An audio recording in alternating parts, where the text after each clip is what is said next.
Hello everyone and welcome back once more to Anime Yay or Nay. I am TheOutbackAl. I'm hot for justice. I'm Yin&Jung. I'm Chibi Noob. And I'm NV Jitters. We're here in the last week of the quarterfinals for the Shonen Showdown. Don't forget to like, comment, and subscribe for if you enjoyed this video, or if you think you might enjoy this video and just want to preemptively do it, or, let us know what you agree with us or don't agree with us with whatever we're saying. We're going to say some stuff. Anywho, what happened last week? We had Naruto come out over top of the Seven Deadly Sins, moving on into the semifinals with Demon Slayer Jujutsu Kaisen. We're going to find out who the last person going into the Final Four is going to be this week. So, we've talked about this last week. I need more time to get into my thing sometimes. Anyway, InuYasha versus Dragon Ball Z is this week, which is kind of a big matchup, I think. They're two pretty large franchises for the most part. Let's see. So I'm trying to remember. I'm the only one who's watched a ton of Dragon Ball Z, aren't I? Yeah. Yes. Okay, and you guys, I know Chibi and Gav have seen InuYasha. Yes. I mean, I've seen a decent portion of it, yes. Okay. So, yeah. Review for some people, new stuff for other people. Anywho, let's get into the actual episode. So, we left off... Let's start with InuYasha. We left off from the other week that InuYasha was up with the fight with the hair demon, Yura, I believe. Yeah. And Kagome went home. Just jumped through the well and was like, I'm out of here. Screw you guys, I'm going home. And she did it. And she made it back. And then, but, they're like, oh, well, we're going to have to board up the well. So they board up the well. But then InuYasha's like, I got to find this person for reasons. And he goes through the well, breaks through it, and comes out on the other side. And she's like, well, how did that happen? He's like, doesn't matter. I'm taking you back. And it turns out he has a hair on him. So Yura is kind of following them, and InuYasha can't see the hair. So they go back to the well. There's a bunch of hair coming out of it, and then giant hair tentacles come out and start grabbing at people. And here's where I have a bit of a weird issue. I didn't have a problem with InuYasha not being able to see the individual strands of hair. I just kind of assumed he wasn't looking close enough. How is he not able to see the giant wadded hair tendrils? I think it's just because he doesn't have the sight. Yes, but, I can't see an individual hair at a distance, but I can see a full head of hair. Yes, So but we're to assume the hair is completely dependent- invisible. Yes. That's dumb. I think that's actually really I know. dumb. It is really dumb, but it makes it a lot less convenient for InuYasha in this case. I get it, because but it makes it's it dumb. a lot more of a... It makes it a lot harder fight for him if he can't see what the fuck he's fighting. Well, he couldn't really so. see the individual hairs. I thought that was enough. And it's not like... Anyway. Yeah, I feel like this will come in a different section. I'm gonna get around to that again, but yeah. So they go back through the well, and they have to go find Yura and kill her because she got the jewel shard, and also, she's not gonna let him alone. InuYasha gives Kagome his shirt because it's super strong and durable. They go find Yura in a giant ball of hair, which we're to assume now that InuYasha could not see as well. Yeah. Okay. Yeah, so they start to fight Yura, and Yura kind of captures InuYasha because apparently he can't see the giant hair tendrils. And, she stabs him a couple times, and she's like, I'm going to take your hair. And he's like, you're not going to take my hair. And he attacks her with, throwing blood that's super sharp and cutting off her hand. Kagome is also there shooting arrows and stuff because now she's just assumed that's just what she's going to do now. And she kind of hits the hairball, and it kind of drops out a whole bunch of hair and skulls and stuff. Yeah, so they have to find the main skull or whatever because InuYasha stabs Yura through the chest and doesn't kill her. So clearly her soul or heart or whatever is somewhere else. Kagome saw a red skull amongst the hair and other skulls, and so she's like, I gotta find that thing, because that thing's probably important. And here's where I get a little confused, because there was a bunch of points where I'm like, the way InuYasha's talking and looking at stuff, I feel like he could see the skulls. So, what is invisible, what is not? It gets really confusing for me. I feel like that could even just be like a translation issue. Maybe, but I honestly, know. I think the hair is invisible to him, but the skulls are aren't, not. because they're literally skulls from her victims. Okay, so when they saw the giant hairball, did he just see a giant wad of skulls? Yes, probably. And he didn't remark upon that at all. I mean, it's InuYasha. I don't think he's the kind of guy that would do something like that. Also, he's a half demon. I don't know. It's just kind of a thing. I don't really think he's very surprised by any of this. I get that considering how he grew up. I get that, but like, it seems like Kagome's the one who's going like, this must be the place. How did InuYasha see a giant wad of skulls in the air and not think to himself, this is probably it? I'm a little, I don't know. He's not always portrayed as the brightest crayon in the box. Oh no, I get that. I mean, he's maybe a 3-watt, but I really think, like, I don't know. I think there's just some inconsistencies with that. Anywho, they find the red skull. Kagome stabs it with an arrow a bunch of times until it breaks. Then Yura's dead. They find out there was a comb inside. Apparently she was a demon that was born from a comb that was used to brush the hair of the dead. And then they take the sacred jewel, and then the episode's over. And then we get our new arc plot, which includes some dude named Sashomaru, who is going around looking for something. We don't know what he's looking for, but he's going around and killing off dogs and people and all sorts of stuff. Basically, anyone in his way, he just straight up destroys. He's got a little frog person with him with a fire-breathing staff compass thing.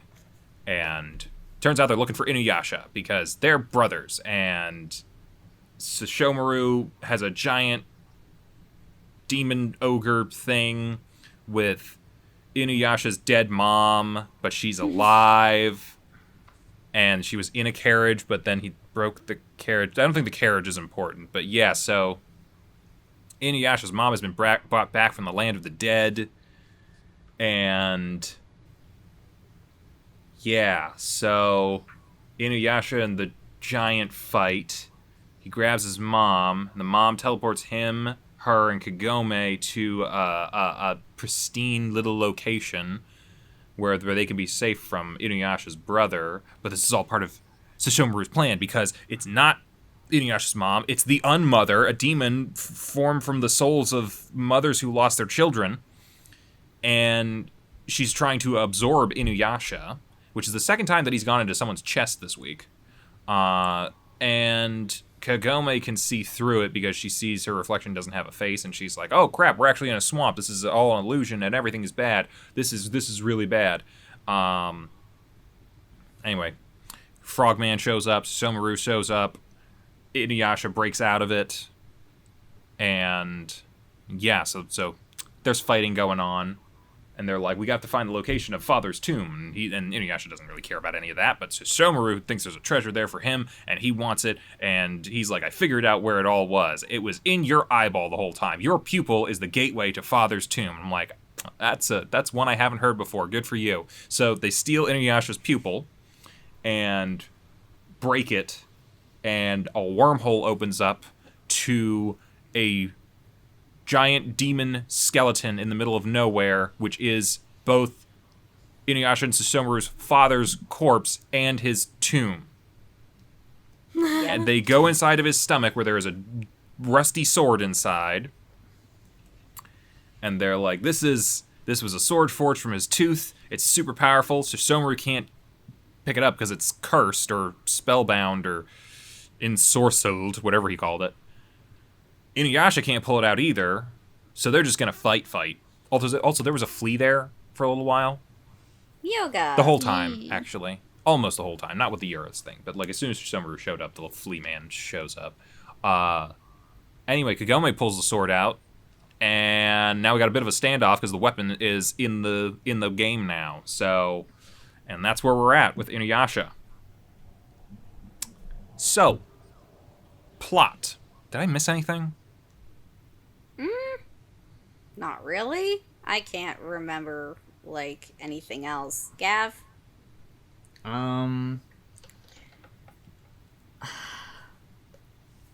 I think you got the gist of it. Okay, cool. So plot. I think I'm a yay here for the plot. I think like a lot of stuff was happening, and it's moving the story along. We got to see the conclusion of what happened from the other time we watched this. We got to see a new villain show up, a new not a new mission. They're still looking for the jewel shards, but now they got this whole other thing going on with like InuYasha's dad and I guess his inheritance and stuff like that. So it's seeming interesting so far, and they got. It seems like every episode there's like a new threat with a new different kind of like power or something that they have to figure out how to overcome in some way, shape, or form, which has been interesting. I think overall this is a yay for me. Yeah, I would give the plot a yay. I mean, it's definitely going places. It's like you got the whole conclusion to like the fight with Yura over the Joel Shard, and I guess her just wanting to kill Kagome and InuYasha for their hair.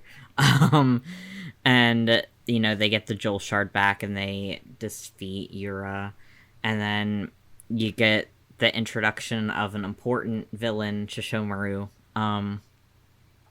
And it's kind of like you might be wondering, like, okay, what's this whole, like, fight over the Tetsaiga have to do with, like, finding the Joel Shards? But I promise it's important. It's just, like, another stepping stone for, like, establishing more plot to come. But yeah, so I'd give it a yay. Yes, I would definitely give it a yay as well. I think I remember saying about the first couple episodes that they felt very cinematic to me, and I really liked the flow of them, and I felt like they were some of the best written out of the ones that we've watched. And I feel like that kind of continues into these episodes.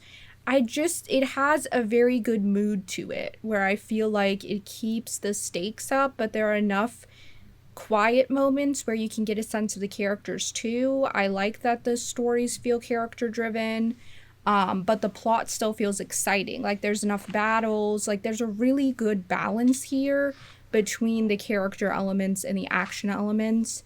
And I like that we get the introduction of a villain who is so related to the main character. I think Sasomaru's introduction was really good and really moved the plot forward in an even more exciting direction. And there's a lot of mystery with InuYasha's background, but I also think we got a lot of information too. So it just feels like a really good balance with everything. So I would say it's a yay for the plot. Yeah, I'm also give this a yay. It's got good pacing. It's got good like character development, background details, especially with developing a bit of InuYasha's backstory, and especially like some of his family. And like I don't really want to repeat everything that's already been said, but yeah, no, these 3 episodes are really good. They are setting up a good bit of stuff for later on down the line. Yeah, give it a yay. Yeah, overall I'm a yay too. I won't repeat what everyone else said, although one thing I did kind of thought was pretty funny was the fact that Kagome can pretty much go between her real world and the old feudal world at a whim now. She's just like, okay, I just got back now. I thought I was going to be trapped here forever. Well, I'm back now. And then InuYasha's like, yeah, I need your help. And, well, he doesn't say it like that. He pretty much forces her to come. And obviously they were attacked by hair. But then once that's done with, she pretty much said, you know what, I can go back and forth now. I'm going to help InuYasha now. And the mom's totally okay with that. It's like, here, I'm going to give you my old bike to help you out. And it's like, you know what, I don't think I've ever seen a plot where the hero can go to and from another world willingly. I thought that was kind of funny and clever. So overall, I give it a yay. You need to watch Digimon. Yeah, that's true. I forgot about Digimon. Well, really, second season onward, they were able to do that. Well, not always, but anyway, it seems like it's an overall yay for plot from everybody. What are we thinking about these characters? Gav, you should lead us off on that. Okay. So, well, we get more with, like, I guess, development with Kagome. Like, she at first kind of wants, like, nothing to do with this other, like, world.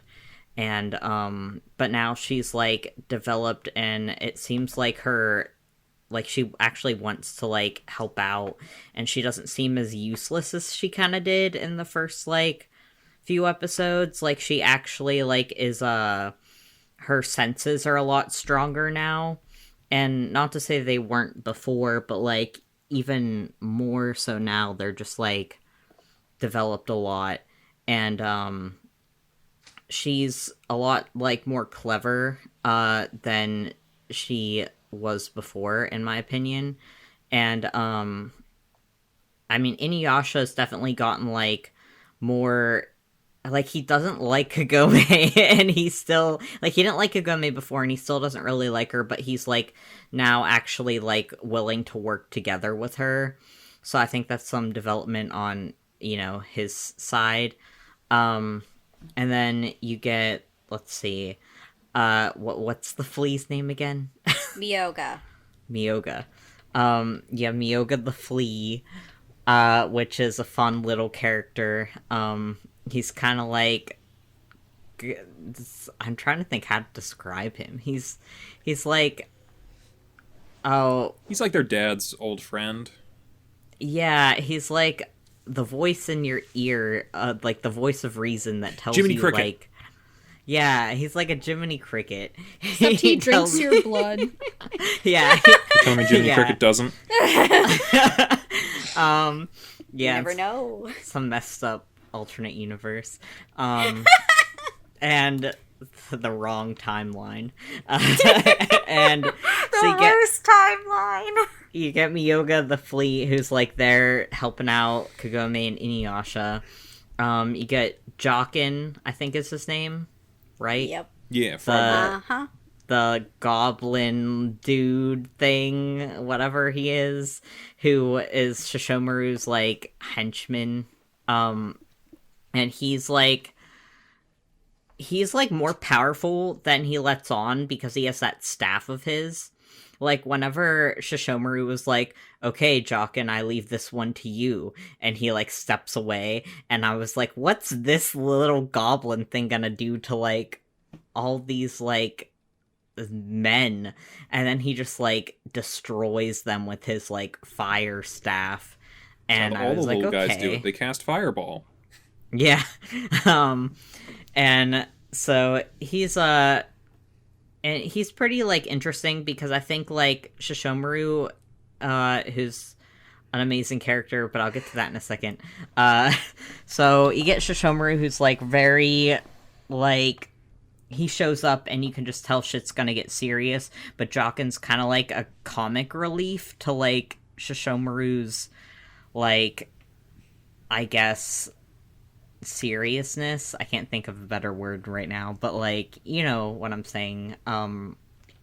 It's kind of like Shishomaru is here, things, shit's gonna go down, and then Jockin's, like, being a funny little dude, even though he's pretty powerful himself, so that's cool. And yeah, Shishomaru, he's, like, so freaking powerful. He doesn't really need anyone's help, honestly. Like, he just is badass. And he's got a great character design. I like him a lot. I'm trying to think what else to say about him. back in the day when I watched InuYasha as a kid, everyone I knew had a crush on Shishomaru.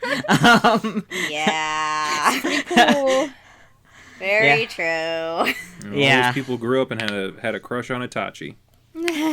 Actually, those people all had crushes on them at the same time. So. Yeah. But yeah, he's pretty cool. So I give the characters a yay. They're pretty good. The old ones' development and then the newer ones that they introduced. Yeah.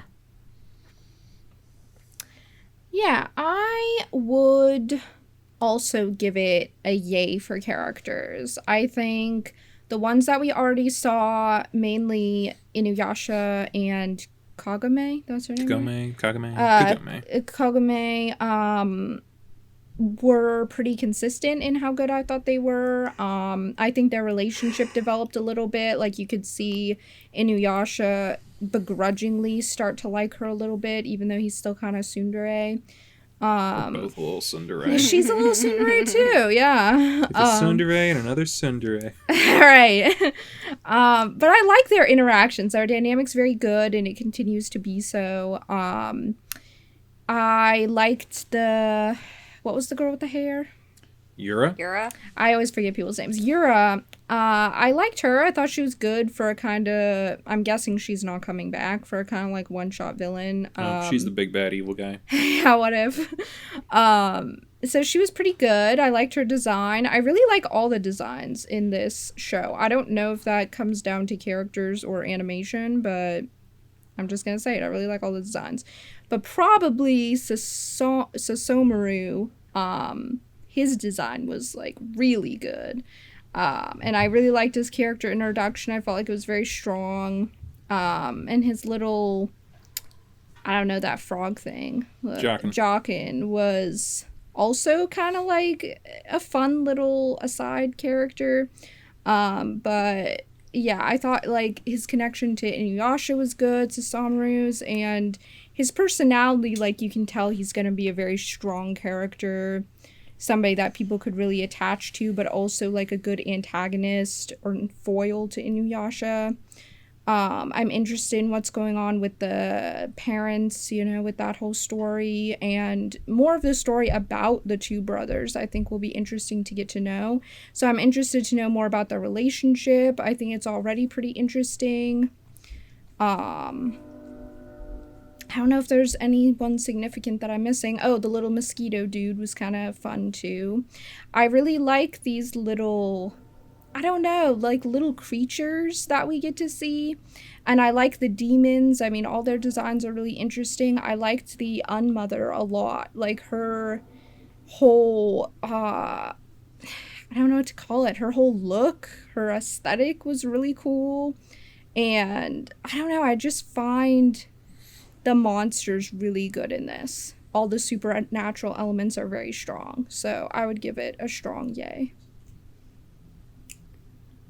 I'm not going to repeat a whole lot of what was already said. Again, we do get a little bit of development with the characters, and this is just at the beginning, and I think there are some very strong characters. I also really am enjoying, like, seeing how, like, InuYasha and Kagome's relationship is developing a little bit, even though it's still kind of like, you can already tell this is going to be a very slow burn kind of, like, they don't really like each other, but then they grow to really like each other kind of romance.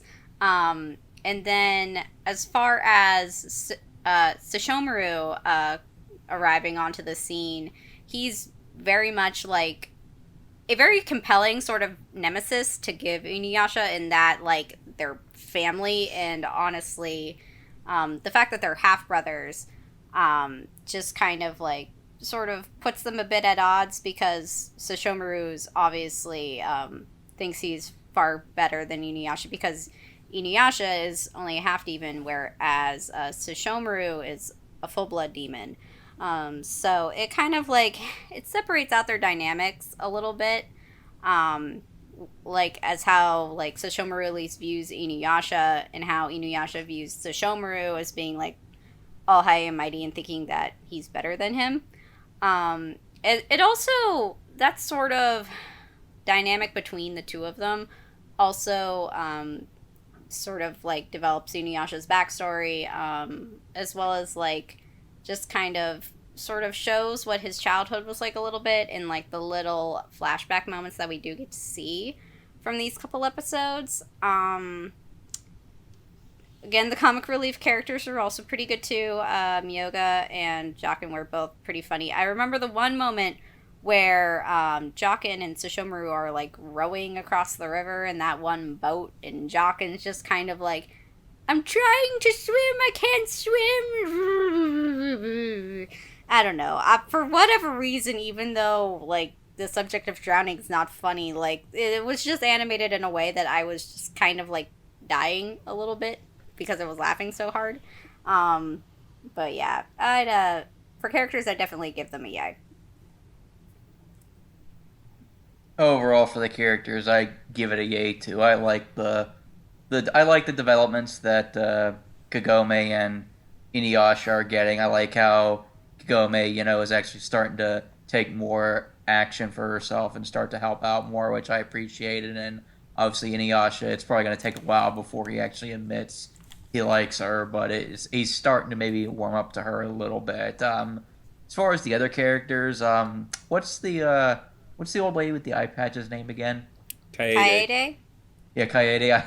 I have to admit, there was a line with her that I thought was pretty funny when she was still recovering in the ground, and she was saying, hear ye, InuYasha, defeat the woman, and then she says, hear ye, don't forget where you buried me. I cracked up at that.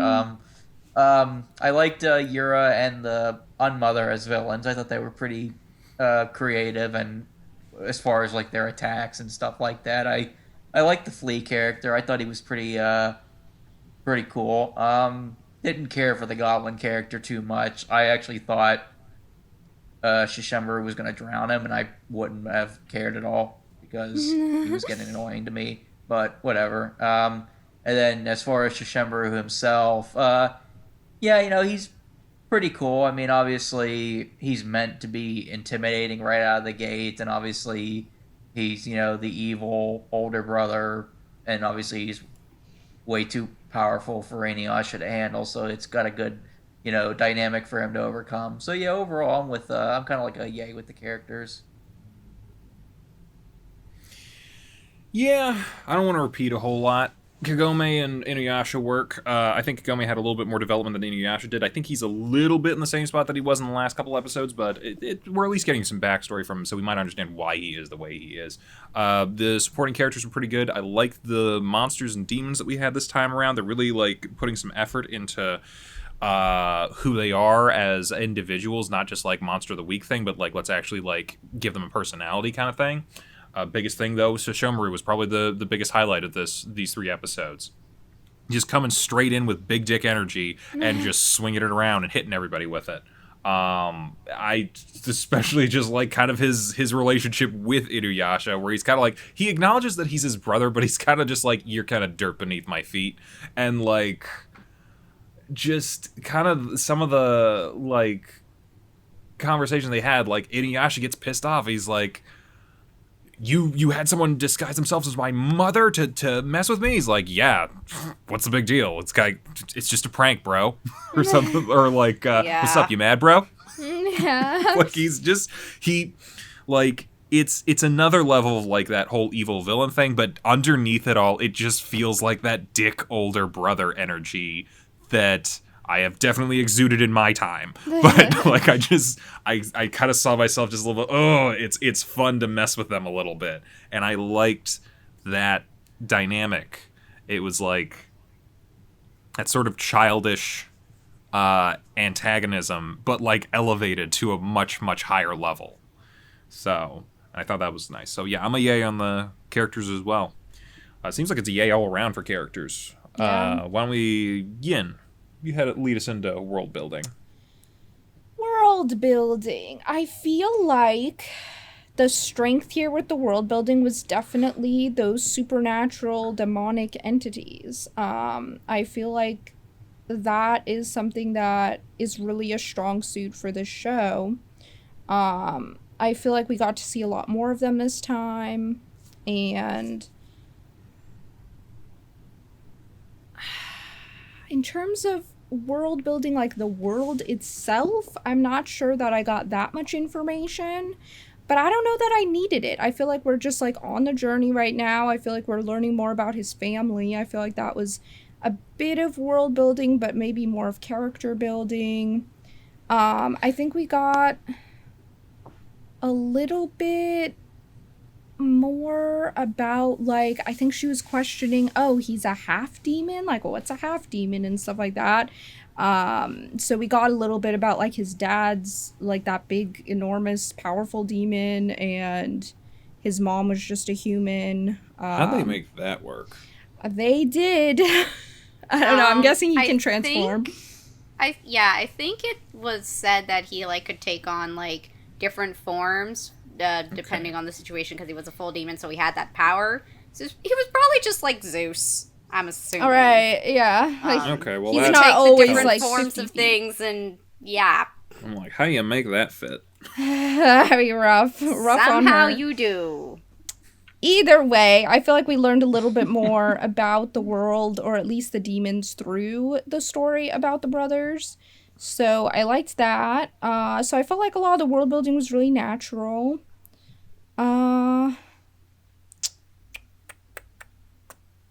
Not sure if I'm missing anything, but yeah, I'd give it a yay in terms of the world building, just because, like I said, there wasn't much about the world, but I felt like I was more interested in learning about the demons and everything, so I'd give it like a soft yay. So I will say that, yeah, these episodes were definitely a lot more character based than they were for, like, world building. I will say there is a little bit of world building in, like, the monsters themselves, like in Yura, the fact that she's a demon whose basically source is, like, a hair comb that, like, comb through the hair of dead people. And words. Sorry, my brain is blanking out right as I'm talking right now. And just, I think, like, they kind of just build out a little bit more about sort of the kinds of, like, creatures and demons and monsters that we're going to see, because, like, we've been introduced to Jockin, who is obviously some kind of goblin creature. We've been introduced to Myoga, who's, like, some kind of, I don't know if he's actually just a flea, or if he's, like, a magic flea, or if he's a demon flea. Well, he can talk. Yeah, the big thing is that he can talk. So I feel like they're opening up, like, a whole, like, slew of, like, different, like, ways that these monsters and other creatures can, like, work or manifest.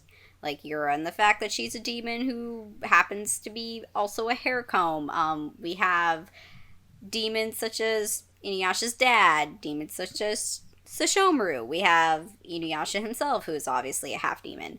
And it's just that they're setting up, not necessarily setting up, but they're starting to build out a repertoire, or, like, I guess, sort of, I guess a bestiary almost, sort of. Like, they're building out, like, all the different kinds of creatures you have, and I'm really wondering what other sorts of, like, Japanese folklore that they're going to dive into to bring these sorts of creatures, like, to life, or that they're going to be basing these creatures on.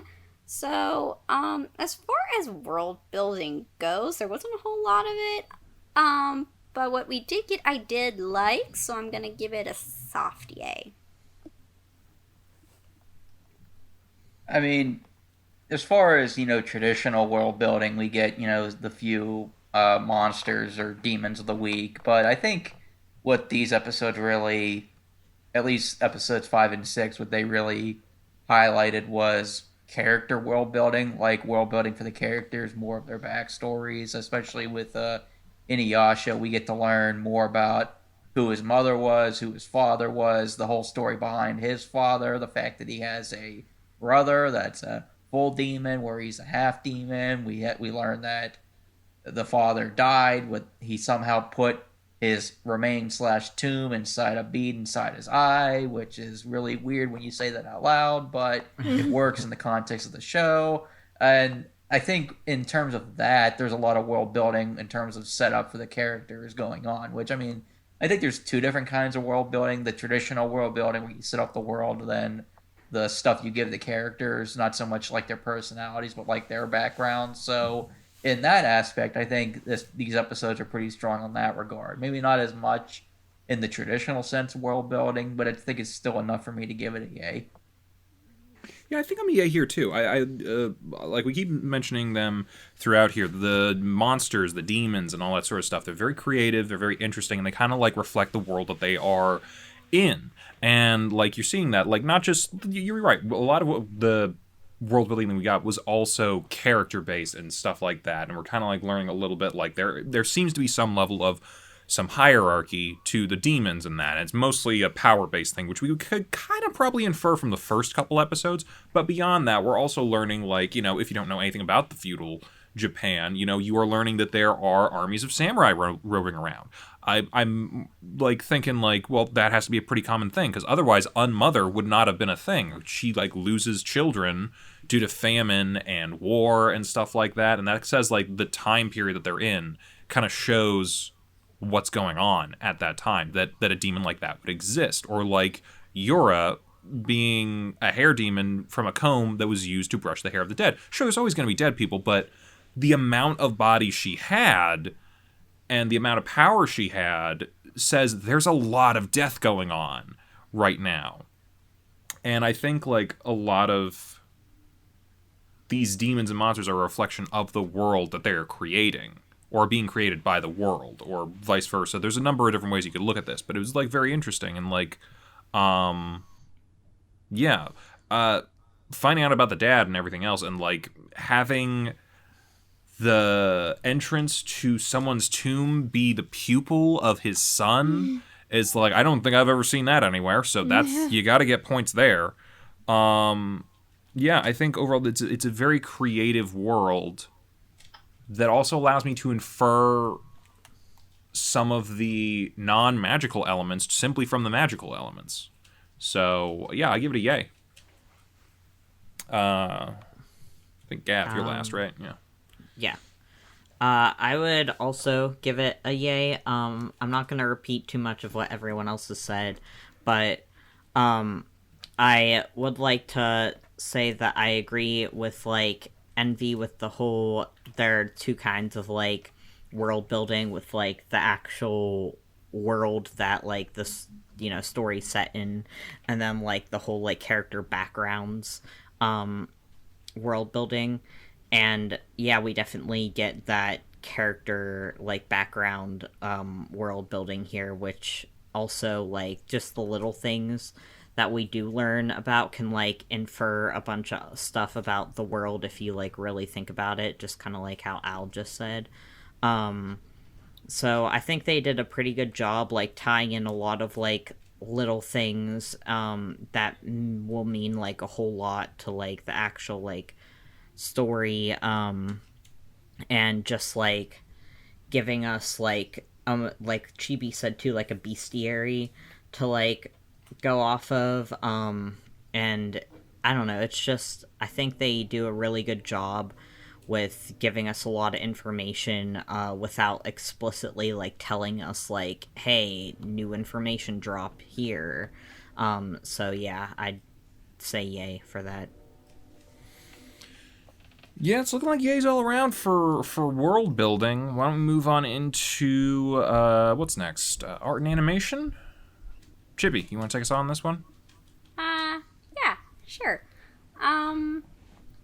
So for the art and animation, again, early 2000s, still really good for early 2000s. Like I will say, fighting sequences were good. So Shomuru's character design is pretty good. Jockin's design's also, I would say he's kind of like cool in like the creepy sort of gremlin-y goblin Smeagol kind of way. Yoga, good character design for a flea. He doesn't really look like an actual flea, but you get the gist of what he is just because, you know, he's tiny and, you know, he's got the little nose for getting the blood. Um, the Young Mother's character design was pretty good. Yeah,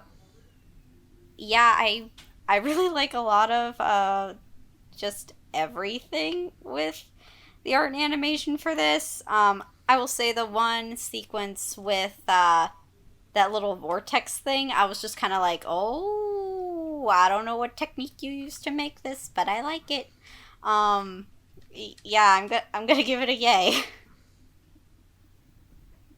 Yeah, I really don't have much to say either. I mean, yeah, for its time, and even now, it still holds up pretty well. I like the animation. I like the character designs. I like the art and the design of the world. I mean, obviously, we've seen forest and villages types before, but I think it still kind of stands out in its own way. And yeah, the Euro fight scene in particular from episode 4, I thought was pretty well done, given when it came out. So yeah, I really don't have too much to add, but yeah, it's a yay for me as well. I think I'm also a yay here. The character designs are working for me, I think, for the most part. The fights still look good. You're right, despite being like nearly like almost 20 years old now. The animation does still hold up. The monsters are interesting to look at. The backgrounds are nice. The scenery's nice. It's not too like herky jerky or anything. It's smooth, and the fight scenes are working. I don't think we've seen anything like given what I've seen so far of what some of the characters are capable of. I don't know that we've seen as much as I think the animation is capable of, or as much as these characters are capable of yet. But it's still early, so I'm not going to hold it against that. But yeah, so far it's looking pretty impressive. So I'd give it a yay. Yeah, I really like the art and animation in this. Think that's like one of the reasons why I liked it so much. Like even back when I watched it when I was younger, and then why I still like it now is because it's just so like aesthetically pleasing to me. Like I don't know what it is about like the character designs and like the world like design, but like it's just I think it's really neat. I think they're neat. I just think they're neat. Yeah.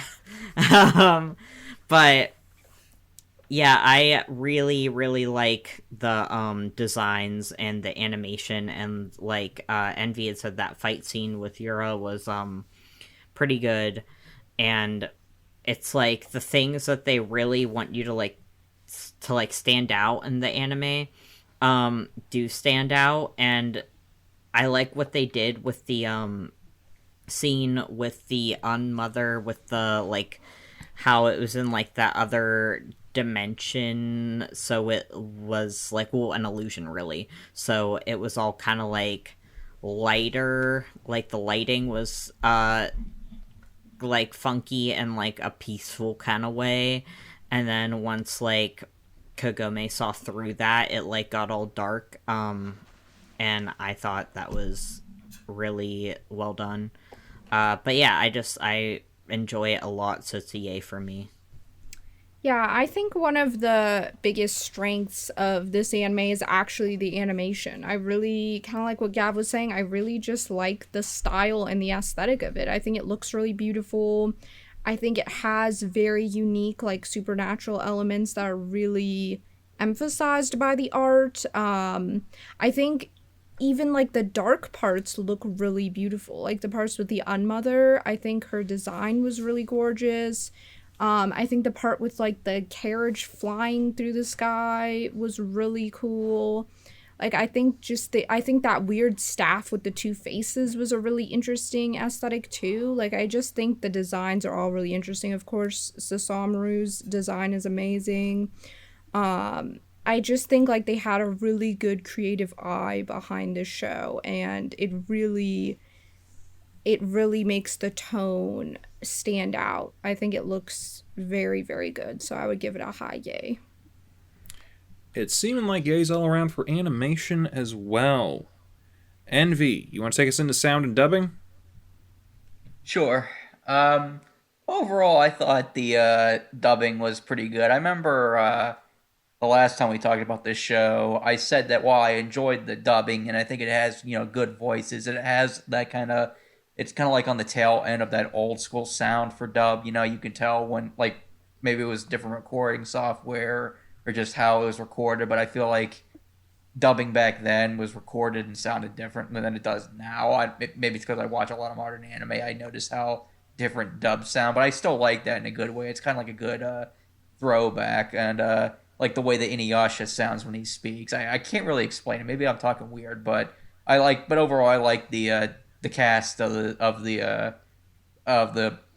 show, with the exception of the little goblin. I thought his voice was a little annoying. I mean, not enough for me to say all the dub is bad, but I thought his constant talking at the sounding like this to Master Sesshomaru. It's like, okay, we get it, but yeah.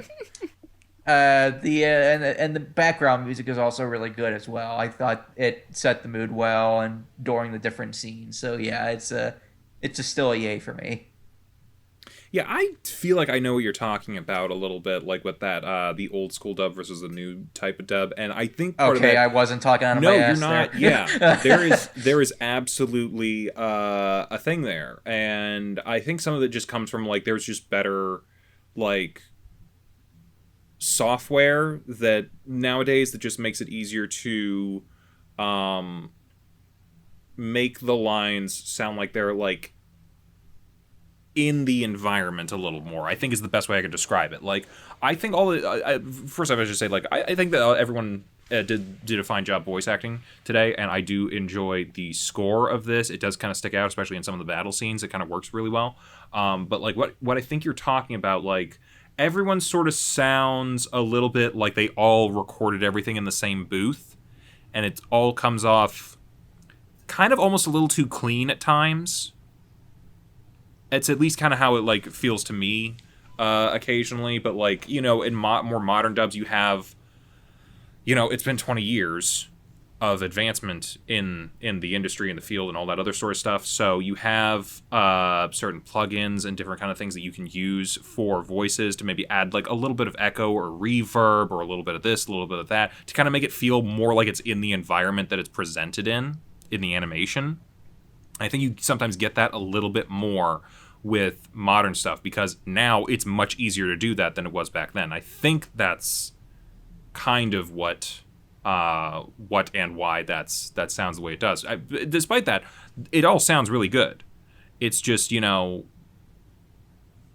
some degree, pre-2000, the mid-2000s, or like maybe the 2010s even, I don't know, everything does to some degree sound a little too clean at times when you're really like listening closely, and if you get to a certain point even before that, everything sounds definitely like it came out of a can. So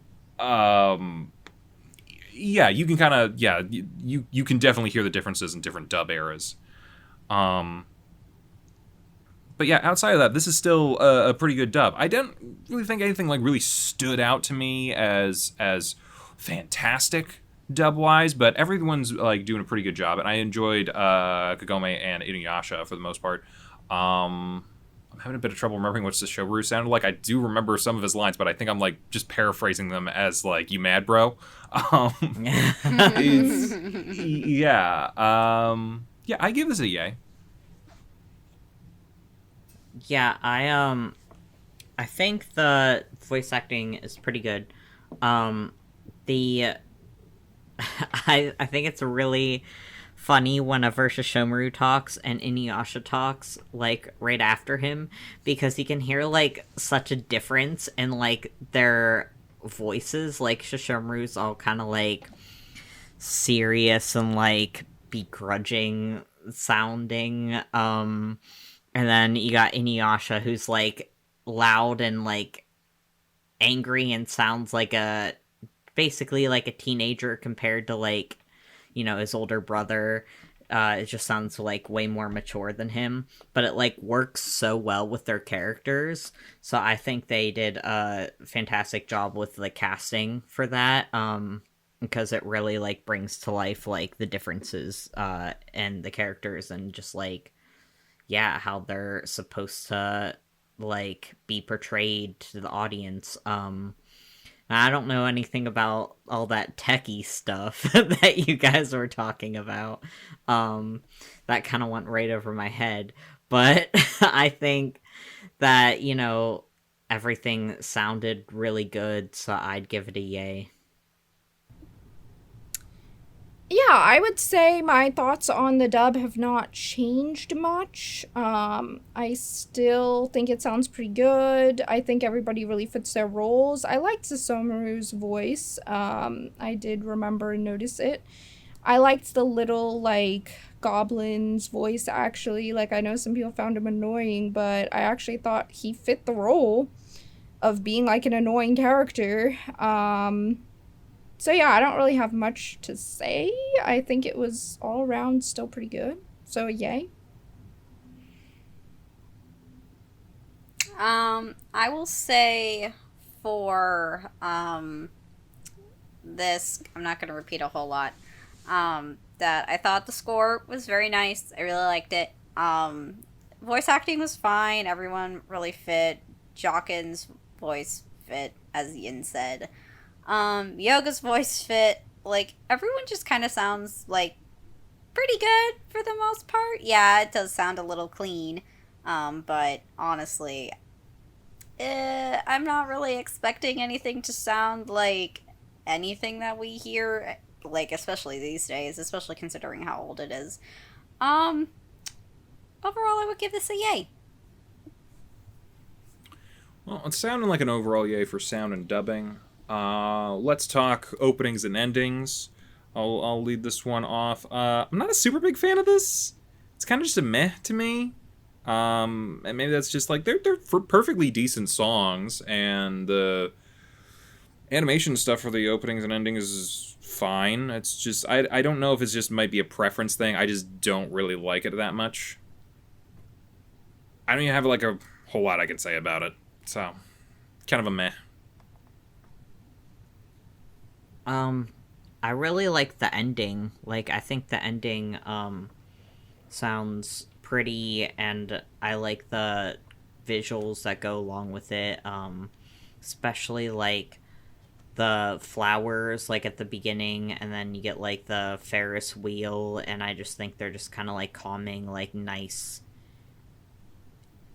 like, you know, stuff to see while you're, like, hearing that song, So but like, yeah, I'm not like, because the opening's weird because they don't really give like a specific, like, shonen. It's not like a shonen like opening like all the other, you know, shows we've watched. But I'll give it a soft yay for the ending. Yeah, I'm a little bit neutral on the opening and ending, kind of like what you guys said. I think they were very, like, pretty, but I don't think they stood out to me that much. Like, I didn't find myself wanting to really watch them all 3 times. So I'd give it kind of like a meh to a soft yay. I don't have that much to say either. So I will say for these, as someone who has previously watched the show, like, well over 10 years ago, that the show itself is, like, for the opening and the ending, like, I like both of those songs. I find the visuals really great for both of them.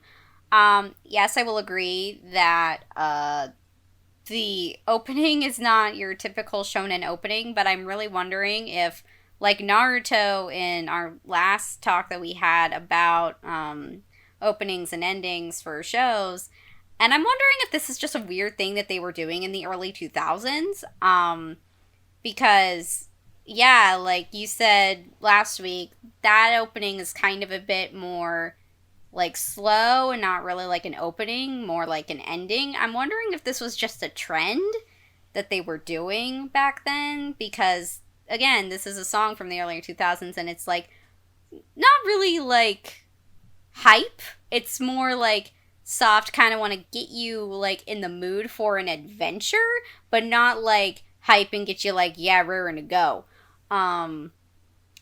So I will give the opening and ending like a soft yay for like visuals, like the prettiness of the songs and like nostalgia. But I will say, as far as like, I guess, current standards, they don't necessarily hold up quite as well. So yeah.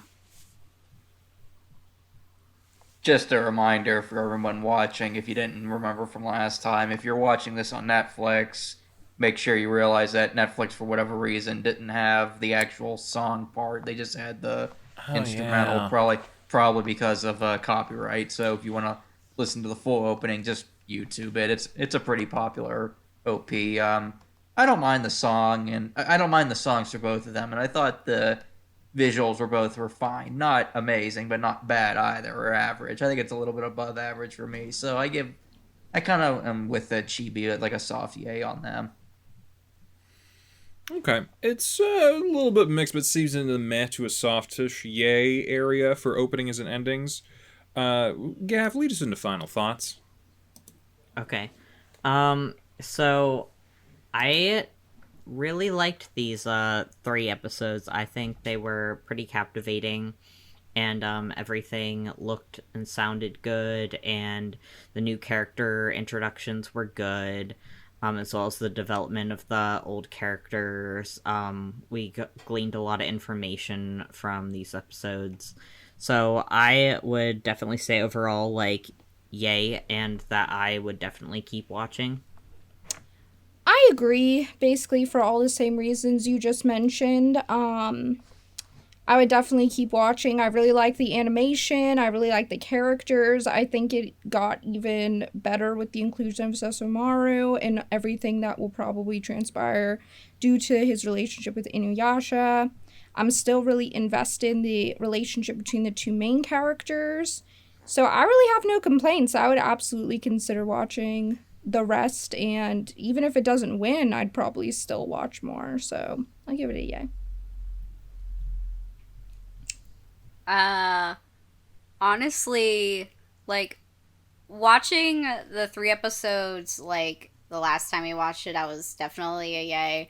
And then watching these 3 episodes, I'm like, oh god, I gotta watch more. It's so good. And I'm just like, I don't think middle school me liked the show for the same reason that me now actually likes it. I'm really just enjoying, like, just watching everything that's being put in front of me right now, because it's all very, very quality. So yeah, as far as final thoughts are concerned, I'm giving this a hard yay. Yeah, overall, I enjoyed these 3 episodes. I do think that, yeah, it's definitely going to be a lot more drawn out, since, that's what, over 140 episodes or something like that total. Is that how many it was? It was like 160 something. Oh, okay, so even more than that. But yeah, I think each of the 3 episodes had a good pace, had a good story to it, good action animation, and yeah, there was a lot of good development throughout as well. And obviously, episode 6 leaves you in a bit of a cliffhanger with her Kagome grabbing the sword, and all I could think was, is she the chosen one now or something like that? But I mean, I guess she kind of is too, considering that she had the jewel come out of her at the beginning. So I guess that's kind of like a chosen one thing. But yeah, I definitely wouldn't mind watching a few more episodes of this. I give it a yay as well. I think overall I'm yay too. It moves along at a decent rate. I'm not getting bored while I'm watching it at all. It's working. The characters are good. They're introducing new stuff organically and at a decent enough rate that I feel like I'm always going to see something new in the next episode. So yeah, I think I'm an overall yay. I'd be happy to keep watching this. It looks like a overall yay for final thoughts as well. So yeah, InuYasha's looking pretty good this week.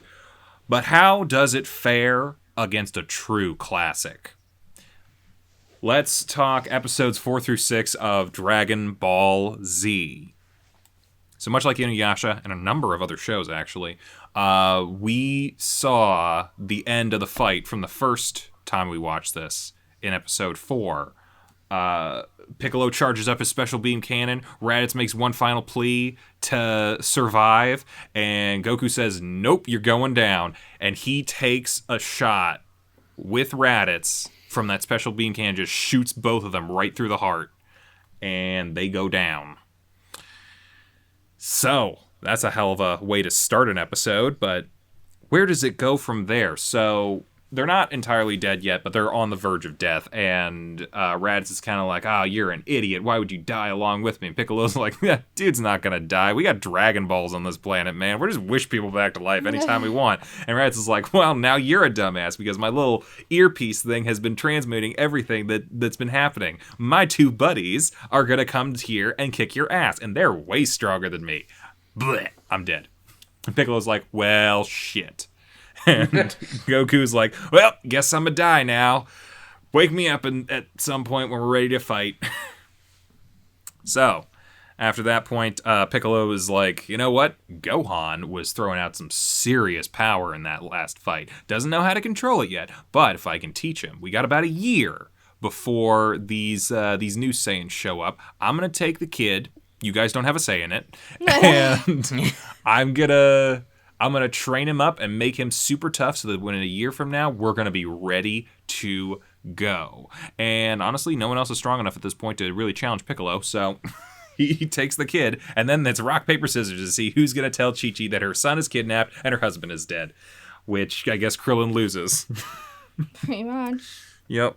Anyway, Goku's dead, and in the afterlife, it's not really clear on a whole lot of their heaven, hell, purgatory, or whatever else, but he's at the gates of wherever he's at, and Kami, who you guys don't know anything about, is there trying to argue on behalf of Goku that he should, 1, get to keep his body in the afterlife, and 2, get to go train with a guy named King Kai, because big shit's going down on Earth, and we gotta get ready for it. We also find out that Raditz was there, and he got sent probably to the bad place by King Yama something. Yeah, I think it's King Yama. King Yama, who is essentially Saint Peter in this universe. Kind of gets to decide, where you came from, what you did on Earth, and where you get to go. So yeah, Goku is sent to a place called Snake Way, which is a 10,000 or so mile long stretch of road that he has to run along to meet this King Kai. Meanwhile, back on Earth, everyone's dealing with the fact that Goku's dead and there's Saiyans who are coming, and Piccolo is like, hey, Gohan, guess what? You're going to live out in the wilderness, and if you can survive for some time, I'm going to actually train you to fight. And Gohan is like, but I'm 4. And Piccolo doesn't care. He's like, get over it. Find a way to eat. Your dad had to do this too when you were his age, when he was your age, so you get to do it as well. Yes and no. I don't know. I mean, that's what he said to him, so that's what I'm assuming. Yeah, kind of. He did kind of grow up like that a little bit. He had a grandfather, but yeah. So that's what Gohan is dealing with. But at a certain point after surviving a T-Rex attack, Gohan got up on top of a big spire thing, and Piccolo left him some apples because he's like, well, I'm not gonna be that big of a dick. So Gohan is currently surviving and learning to survive. Meanwhile, Krillin is trying to explain to Chi-Chi and Chi-Chi's dad, but he doesn't, and then he just kind of sneaks out in the middle of the night.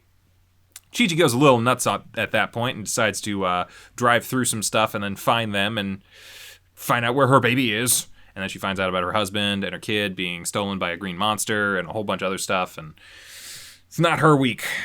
Definitely not her week. Also, they have to collect up the rest of the best fighters on the planet to go train with Korin up on the lookout, which you guys don't know what that is. And Yeah, so he goes and gets a professional baseball player named Yamcha, who was big in the last series and will not be big in this series at all. He's Bulma's, I guess they're on again, off again. I don't want to say ex right away, but kind of is her ex at this point. And yeah, they're going to go do that. Meanwhile, Gohan is surviving. He's catching fish and he's eating berries and he's doing all this sort of stuff. And, you know, he's avoiding getting eaten himself. But then he befriends a friendly dinosaur. And it's wonderful. They have a wonderful little relationship that is cut short by the T-Rex coming back. And the T-Rex eats the dinosaur and Gohan has to live with that. And yeah. Oh, by the way, Gohan turned into a giant werewolf ape and nearly blew up everything around him. And Piccolo blew up the moon.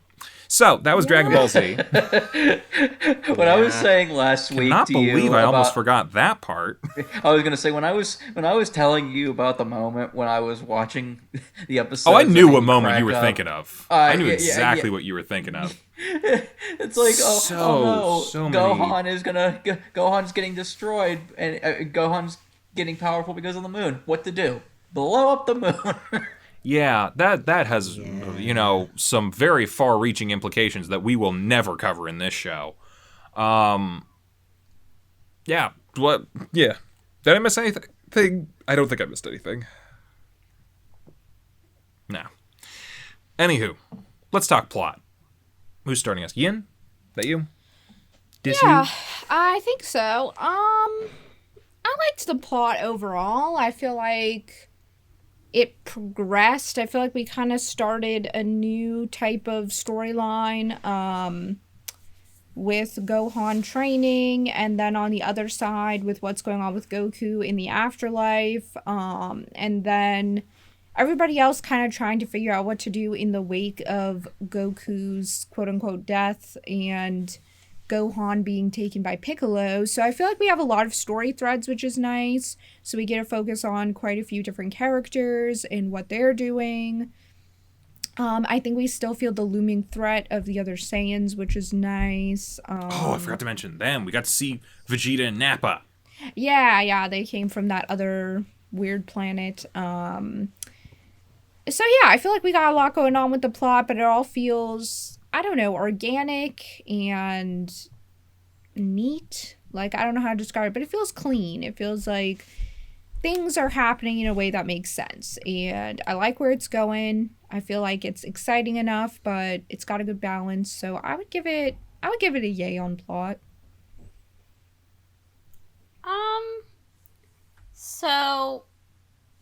I like all the plot threads that we've been given so far, with Goku, training in the afterlife, or at least heading, to go get training in the afterlife, and Gohan basically being taken under Piccolo's wing, and, kind of being taught how to fight, how to survive, and also sort of like kind of developing a bond between the two of them that I'm pretty sure will become a bit significant later.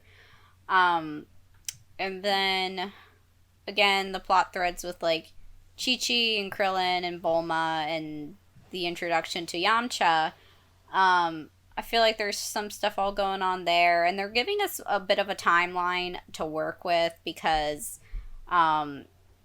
this whole, like, little thing is supposed to take place, like, over a year, because that's, like, the time frame that they have in order to get ready for whenever, Vegeta and Nappa show up. So I think, like, that at least will set sort of a bit of a pace from here on out, for how long we could expect this to go on for, with, like, the characters, like, kind of getting ready for what's about to go down. And I feel like while it's not going at as quick of a pace as I would usually like to see, I feel like it's going quick enough, that I'm still sort of interested, even if, like, my attention is not completely wrapped the entire time. So for the plot, I'd give it a soft yay. Overall, I mean, I'll be honest, through nerd osmosis / my high school friends, I already knew going in that Goku was going to die, so that didn't surprise me. And I already knew that he was going to go under special training / his friends going to look for the Dragon Balls to revive him.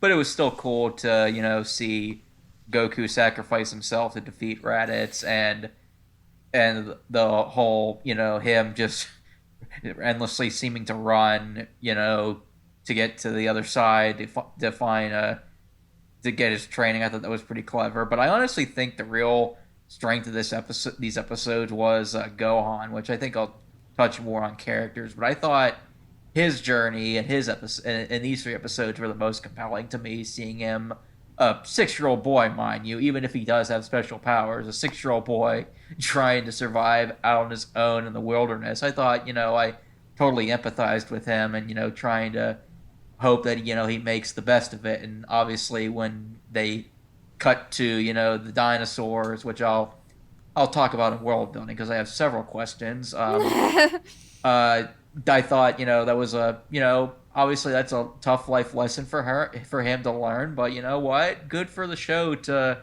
not make it, they could have easily just, Gohan help save the dinosaur and they go on their merry way, but no, he learns that the world's a tough place.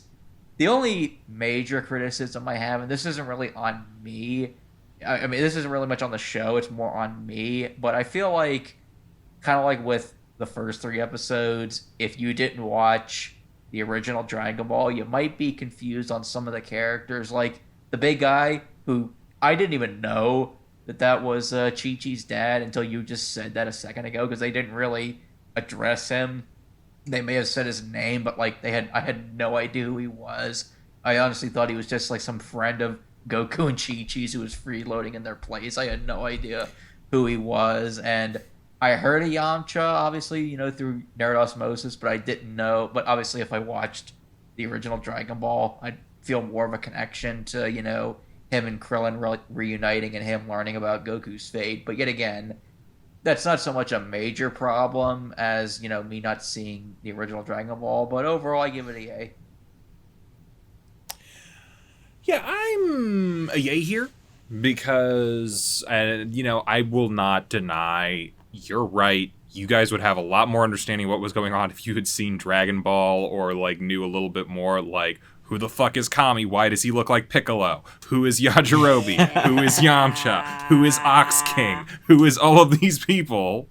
And, I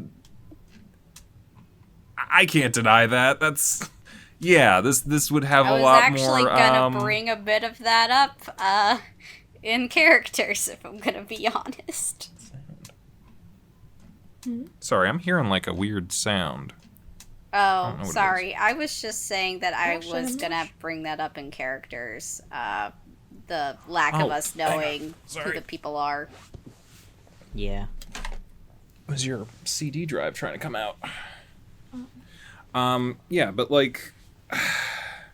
yeah, there's a whole lot of lore, especially around Kami and that, and some of the other locations that they're talking about that, yeah, your guys aren't gonna get. So yeah, I guess to some degree, but I feel like that's more of a world building issue than anything. Plot wise, I still like what's going on. We have the new looming threat. It is coming, not super fast, but when you have to think about the fact that these things were even stronger than this guy who was stronger than the strongest fighters on the planet at their prime. A year seems like a long time, and yet it doesn't.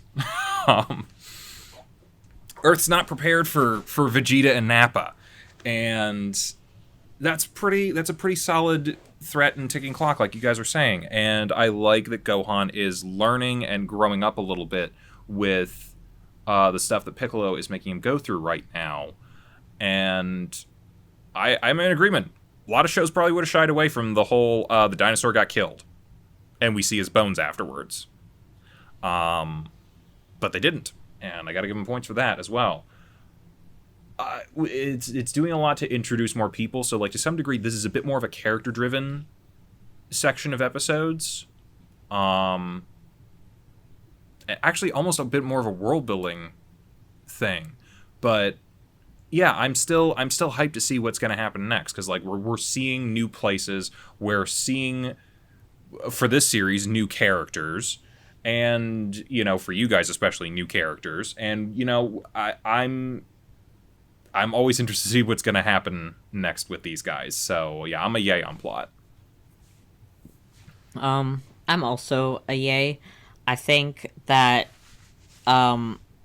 things were progressing at like a nice pace. Like you get multiple little like plots going on, I guess, that all like tie into the bigger picture of like you have a year to get like stronger to fight these like Saiyans, and that the whole like Goku's dead and he's gonna train while he's dead thing plot portion going on, and then you have the whole everyone else is going to do training over the year, and then you have Gohan being trained by Piccolo. It's just a lot of training, I realize. But you know, like different kinds of training to like prepare for, you know, the Saiyans, and I think it all works really well, like with the jumping back and forth between like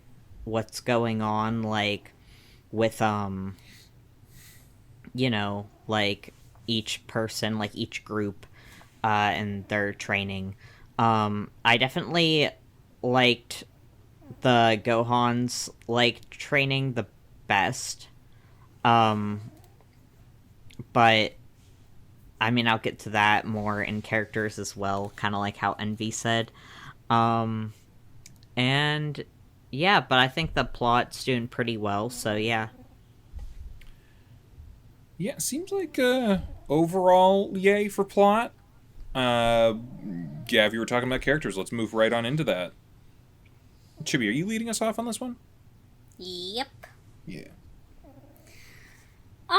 So for characters, we got some development, so far, pretty much a good bit with Gohan. We get both him kind of, you know, learning how to survive on his own, kind of like learning his strengths, sort of kind of discovering also how to like use his powers, because he doesn't really know how to use them, even though he's like super powerful and can use them, although they only really seem to like show up when he's like either super stressed or emotional or whatever. So I feel like he's kind of growing into himself a little bit as a person. We're seeing that he's like real compassionate, as he was with that one dinosaur, but then he's also kind of learning that, like, you know, in life and in, you know, battles and war, I guess, that like you're going to lose people and you just gotta move forward, which is very sad to learn as a 5-year-old, I will say, but it's honestly something that is very true, and I feel like for his character it's gonna at least harden him a little bit, so he's not going to be really devastated when he has more losses later on down the line.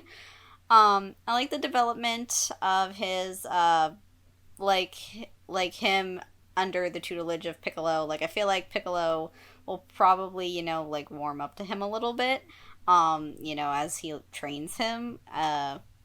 And honestly, like him just giving Gohan the apples, you know, to make sure he's like not starving. I thought that was like kind of cute. I'm like, aw, you do care.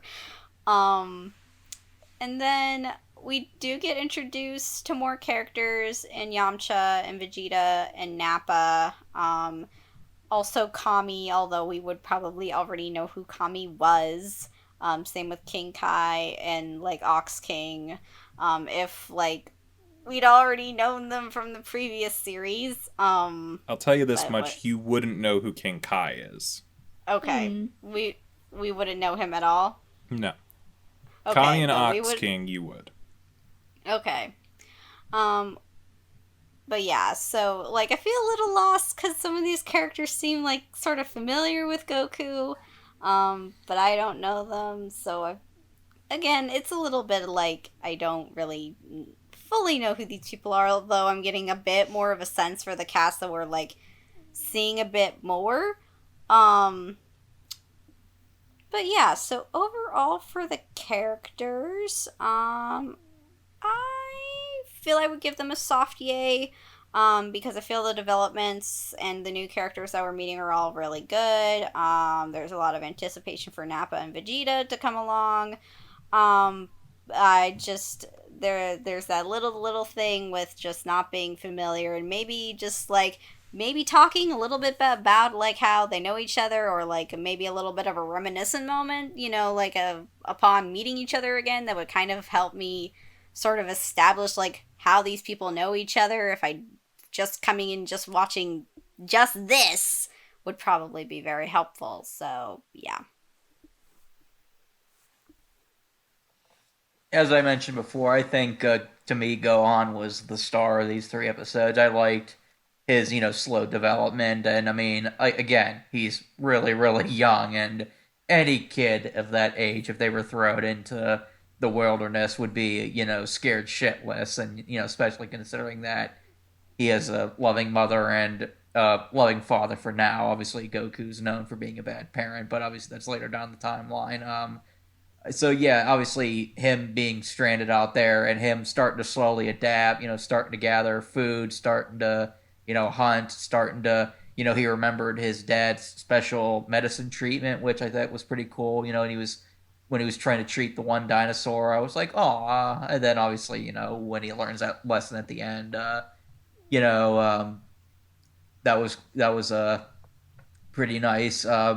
Piccolo, obviously, he's gonna, he was the main villain of the original Dragon Ball, but obviously he's gonna start to become more of, I guess, like an anti-hero kind of in this series, and I think that's kind of cool. And I also knew through nerd osmosis that Piccolo becomes kind of like a father figure to Gohan, and some might even say a better father than Goku. I remember seeing that because I remember seeing a meme of that years ago from that ending scene from Guardians of the Galaxy Volume 2 where it superimposed Piccolo onto Yondu's face. Like, he may have been your father, but he's not. But he wasn't your daddy. So I thought that was. I thought You have no idea how many jokes have been made about that. Yeah. Oh my god. But yeah, I liked Piccolo's development, and then as far as speaking of Goku, I mean, I know he's supposed to be kind of airheaded at times, except when he gets serious. But like he's really taken his death and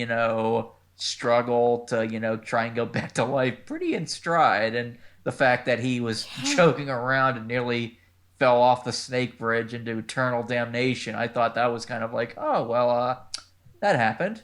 That nearly happened. He nearly disappeared forever, but gotta keep sprinting. As far as the rest of the characters, I mean, again, they're likable enough characters. It's just kind of like, again, if I would watch the original show, I would probably feel more attachment to them. But overall, Gohan and Piccolo were like the real stars to me. So for them, I give it a yay. Yeah, it was definitely their show. Like, I mean, to some degree, this is a world-building thing, but like, you're right. People do take death for the most part in stride in the show because it doesn't really matter. Goku hasn't died before, which means he can get wished back by a Dragon Ball. No problem. Like, yeah, I don't want to say death has no meaning in this show, but at a certain point it doesn't. But yeah, regardless of that, Gohan's stuff and the stuff with Piccolo was very good. We're seeing both of them. I don't want to say they're close yet, but like they're starting to... One, Gohan is starting to learn how to do things and how to deal with not only the situation that he's been thrown into, but possibly dealing with like things even tougher for him. He's kind of having to grow up a little bit faster, which is unfortunate, but I think it's working for him so far. Piccolo is... I don't want to say because it's going to sound like an abridged series joke, but he's not the most competent in social situations and with other people, but I think Gohan is kind of helping him to learn a little bit about interaction, which is, I think, part of the reason that he didn't stay a villain in this series. So, there's that. But that's more of a speculation thing at this point. I thought the giant monkey Ozuru, that was fantastic. Great. Love it. Blowing up the moon. Who makes that insane decision, Piccolo? I want to know what's going on in your head. That is crazy. Also, I have a question. If he What's has up? enough power to blow up the freaking moon, how did he struggle so bad against freaking Raditz? Raditz probably could have blown up the moon better. I guess. Here's the thing. Like, it's all kind of relative. Like, I don't think the moon's been blown up before because they had no need to blow up the moon. Really, there was no need to blow up the moon now. But essentially, it's kind of pointing out, like, yeah, anyone around or above Piccolo's level could blow up a small planetoid or something like that. Possibly a planet, depending on its size. It requires some concentration. It requires a little bit of, like, or a good amount of, like, energy buildup and whatnot. He was clearly charging up an attack for not as long as it took to kill Raditz, but for long enough. And, you know, depending on how you shoot at something, rocks break apart fairly easily if you apply the force correctly. So, yeah. It might not be as hard as you think in this universe. But yeah, overall, I think I'm in the yay on the characters. Like you're right, especially for Gohan and Piccolo. They're the ones who are really, like, pushing things right now. But outside of that, we're getting introduced to more characters, and we're also seeing some other characters who are showing some resourcefulness. There's Bulma figuring out how the Scouter works and trying to figure out, like, what she can do with that. Chi-Chi Tiger Mom is a nice little addition. And some of the other characters as well. Like, they're kind of rounding up not just the cast, but also the world that they live in. And I'll get into that a little bit more whenever we get over there. But, yeah, I think I'm an overall yay for the characters in this. Okay. So, I definitely liked Gohan in these episodes. Like I said, I think he shows some major, like, development in not only his, like, powers and his, like, survival skills, but, like, in his, like, maturity and kind of being forced to, like, grow up while he's, like, out in the wilderness trying to survive because Piccolo was like, hey, you're gonna do this and I'm not gonna give you much help, but I'm gonna give you some help because that's Piccolo's character development too. But yeah, so Gohan was a big strength in these episodes for characters, and so is Piccolo. The not new characters, who were new characters to us for never seeing Dragon Ball before. I thought Yamcha seemed cool. I thought maybe, though, when he was, like, talking to Bulma, I was like, is he cool? Is he a jerk? I can't tell. There's not much about him that I know, but I like his scars, and I think that's pretty cool. And I like his little animal companion thing. I cannot remember its name for the life of me, or if they even said what it was. Believe it or not, that thing can actually transform into other people. Oh. Well, it was cute. And the Ox King, at first I thought, is this, like, a family friend? And then when I saw that he was sleeping there and he was, like, in the, like, picture with them, I was like, does Chi-Chi have two husbands? Does that's Goku her dad. have a husband too? Yeah, I know. I know that now. But I'll was say like, this, he's the one paying for everything. wow. So they kind of live with him. Okay. But I was like, that makes sense. I was like, is this a polycule? Like, what is going on here? I was so confused. So I went and I looked him up, and then I was like, oh, that's Chi-Chi's dad.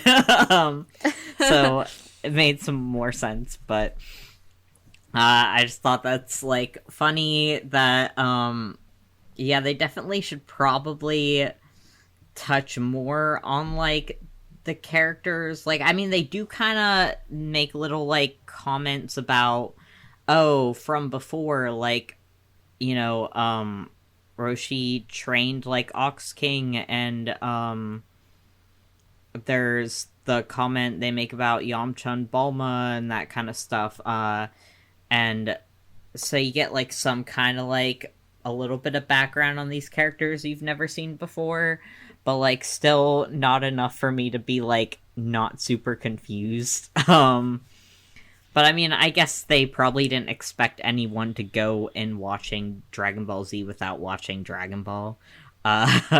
So I can't really, like, blame them for not throwing that in there, but it would have been nice. Yeah, and I liked Bulma's usefulness in these episodes, like you said, with the, like, power scanner, and, like, how she was like, oh, I might be the first, like, woman to win the Nobel Peace Prize in my field, and I was like, good for you, that's cool, like, hell yeah, power to you. Like seeing useful, like, strong women, because a lot of people don't know how to write strong women, and it really sucks.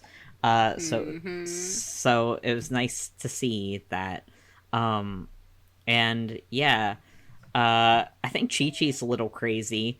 Like, she's, like, cool, but, like, she's a little, like, out there with her, like, oh, Gohan needs to be studying all the time. Like, he needs to be, like, the smartest, like, kid, basically. And, I don't know, she seems, like, a little unhinged when she's breaking all those plates. But in, like, almost kind of like I can imagine she'd be, like, a badass fighter if it came down to it, which I don't know if she's fought before, because this is my first time watching anything Dragon Ball related, so, like, yeah. But anyway, I'd give the characters, like, a soft yay, because I enjoyed what they did with the characters that we do know. Could have gotten some more information about the characters that we, like, don't really know, so, yeah. Yeah, I don't have much to add because I think you guys all pretty much said what I was thinking. I do kind of agree with Envy that Gohan and Piccolo were the standouts for me this week, but I think everybody was pretty good. I did find myself confused about who people were a lot of the time. Like, I didn't know that Kamcho was, like, part of their little group in Dragon Ball and that we had seen him before. I kind of got the gist of that, but I don't know. It was just like, okay, he's a baseball player. I don't know. I was, like, slightly confused by that. I mean, he originally just tried to rob them. Oh. So, you know, of course he's their friend. Yeah, I also was kind of confused about Chi-Chi's dad. I just thought he was, like, a really close family friend or something. So, yeah, I did find myself somewhat confused, but it didn't ruin the experience for me. Like, I was still... I was very confused by the good half of Piccolo, or what is he? Kami? Yeah. Like, okay, he's the... I mean, do you want me to try to explain that to everybody real quick? It was like, oh, that looks like Piccolo. Is he just the same species? And then Al told me, like, this whole thing about Piccolo that I just did not know before. I mean, I think context definitely helps, but... It's a lot. Long story short? Do you... Oh, God, there isn't even one. No. He sort of is Piccolo, but is also his dad, but is also his uncle. What? Oh? Okay, so King Piccolo was the big bad in Dragon Ball, and he was the evil half to Kami's good half. So they were from the same person, but then they split apart. Mm-hmm. And then when Goku killed King Piccolo puked up an egg, which hatched this Piccolo. But they reproduce asexually, so technically on a genetic level, Piccolo and King Piccolo, and if you want to go even beyond that, Kami are all technically genetically the same person. Though from a character perspective, you could argue nature versus nurture, and they're all individual people on their own. So that kind of means clone situation. Essentially, yes. But because Piccolo was puked up, he is not King Piccolo. So you could argue that King Piccolo is his dad. But since King Piccolo and Kami are technically the same person on some level, Kami is also his dad, but also could be considered King Piccolo's brother, which would make him his uncle, but also him because of genetics. Okay. I get it. I understand. Yeah. So they reproduce by budding. They reproduce by throwing up eggs. They're like Yoshis, and that joke has definitely been made a bunch of times. Yoshi. So there's that. Yeah, there's that. Chi-Chi was a fighter. And when her and Goku were kids, she was like, "This kid's pretty tough. We're gonna get married." And he's like, "Sure, why not?" Because he didn't know what that meant. And then when they grew up, she came back and she's like, "Hey, what the hell? I thought you were supposed to marry me when we got older." He's like, "What? I don't even know what that meant at the time." And then they enter a tournament, and she basically tries to kick his ass for. Okay. Yeah. Oh. So. Oh, I like her. Yeah. So that happened. I'm trying to think, like, is there anything else you guys want me to clear up in regard to who people are? No. Okay. Who is Yamcha? Like, Yamcha's aside Bulma's from them ramming them? boyfriend, ex-boyfriend, something like that. Right. He was some dude in a Winnebago in the middle of the desert who tried to rob them, but then they ended up friends together. Okay. And they went to a world tournament and stuff. Sounds good. And, guess him and Bulma are on the rocks every now and then. Okay. So. It was a yay for characters. Okay. Was that everybody? Yes. Yeah, because I started for characters. Where were we? Is it an overall yay, or am I... I'm just gonna say that, because I'm, like, trying to remember what everybody said now, and I'm having to explain a whole bunch of, like, really... Ugh. It gets complicated. Speaking of complicated, let's talk world building. Who's starting this one? I guess me. Okay. Yeah, pretty much my whole opinion on world building is going to be a giant question to you, Al, because I know later on in the show you get to see like some of the cities and they, have modern stuff like cars, but yet there's fucking dinosaurs in it.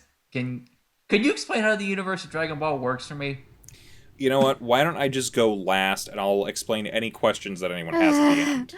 I feel like that might be the easiest. Because, again, I mean, obviously, it's a mythological world where there's people shooting lasers out of their hands and people punching 1,000 feet, and I understand you gotta take your suspension of disbelief, especially considering it's freaking Dragon Ball, but like if this is supposed to be Earth.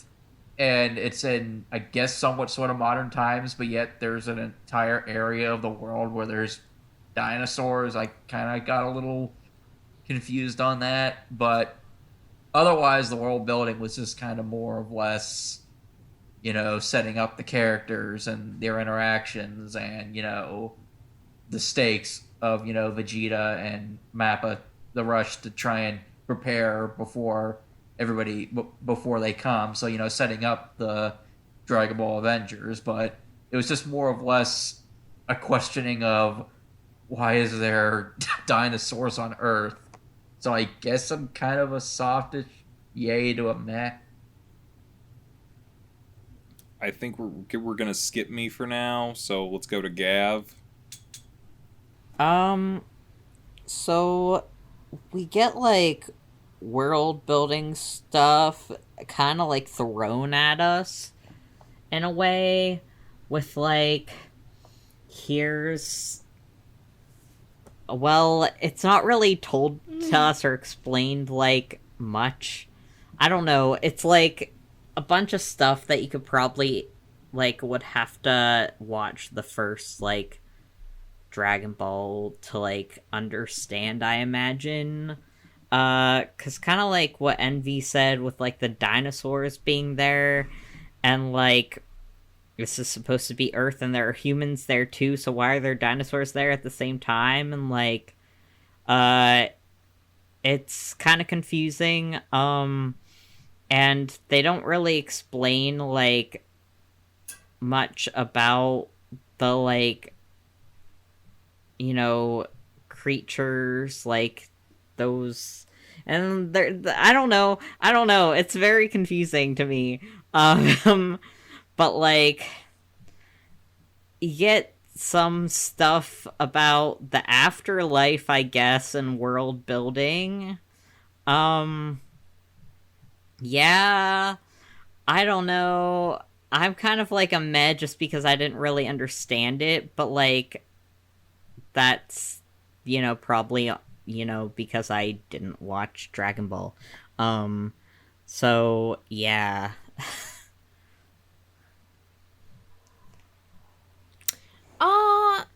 Wait, were you what was your rating? Meh. Okay.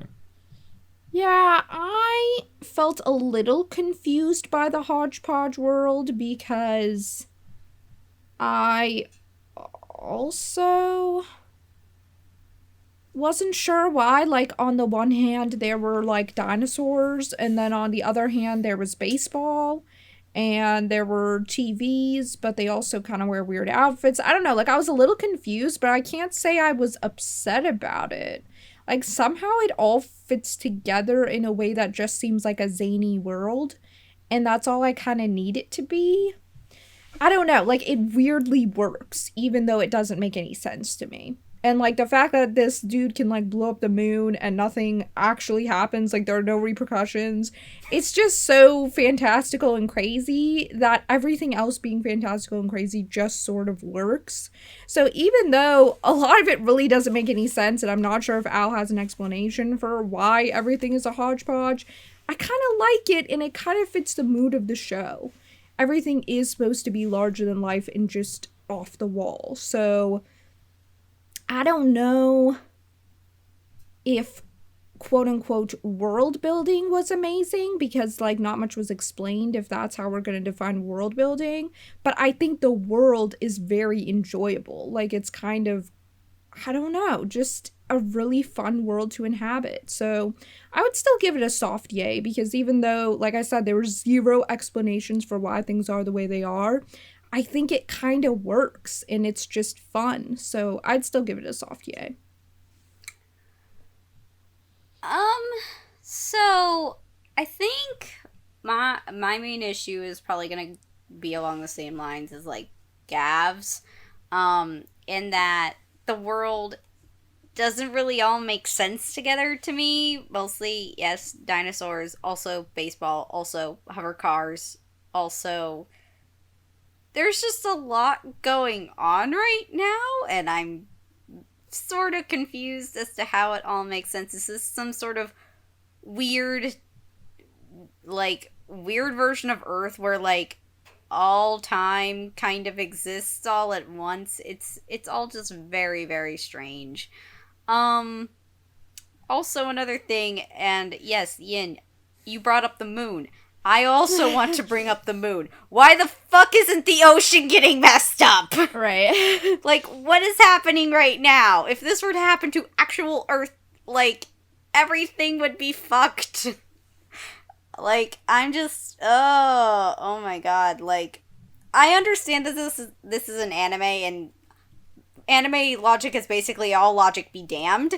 Yeah. But I don't know, I would still like some semblance for it to make sense, but then I also know that this is like a fantasy sci-fi world where it doesn't necessarily have to, and we have alien like planet realtors who are coming basically to destroy the world in about a year, so I'm gonna give it a meh just because I'm hella confused.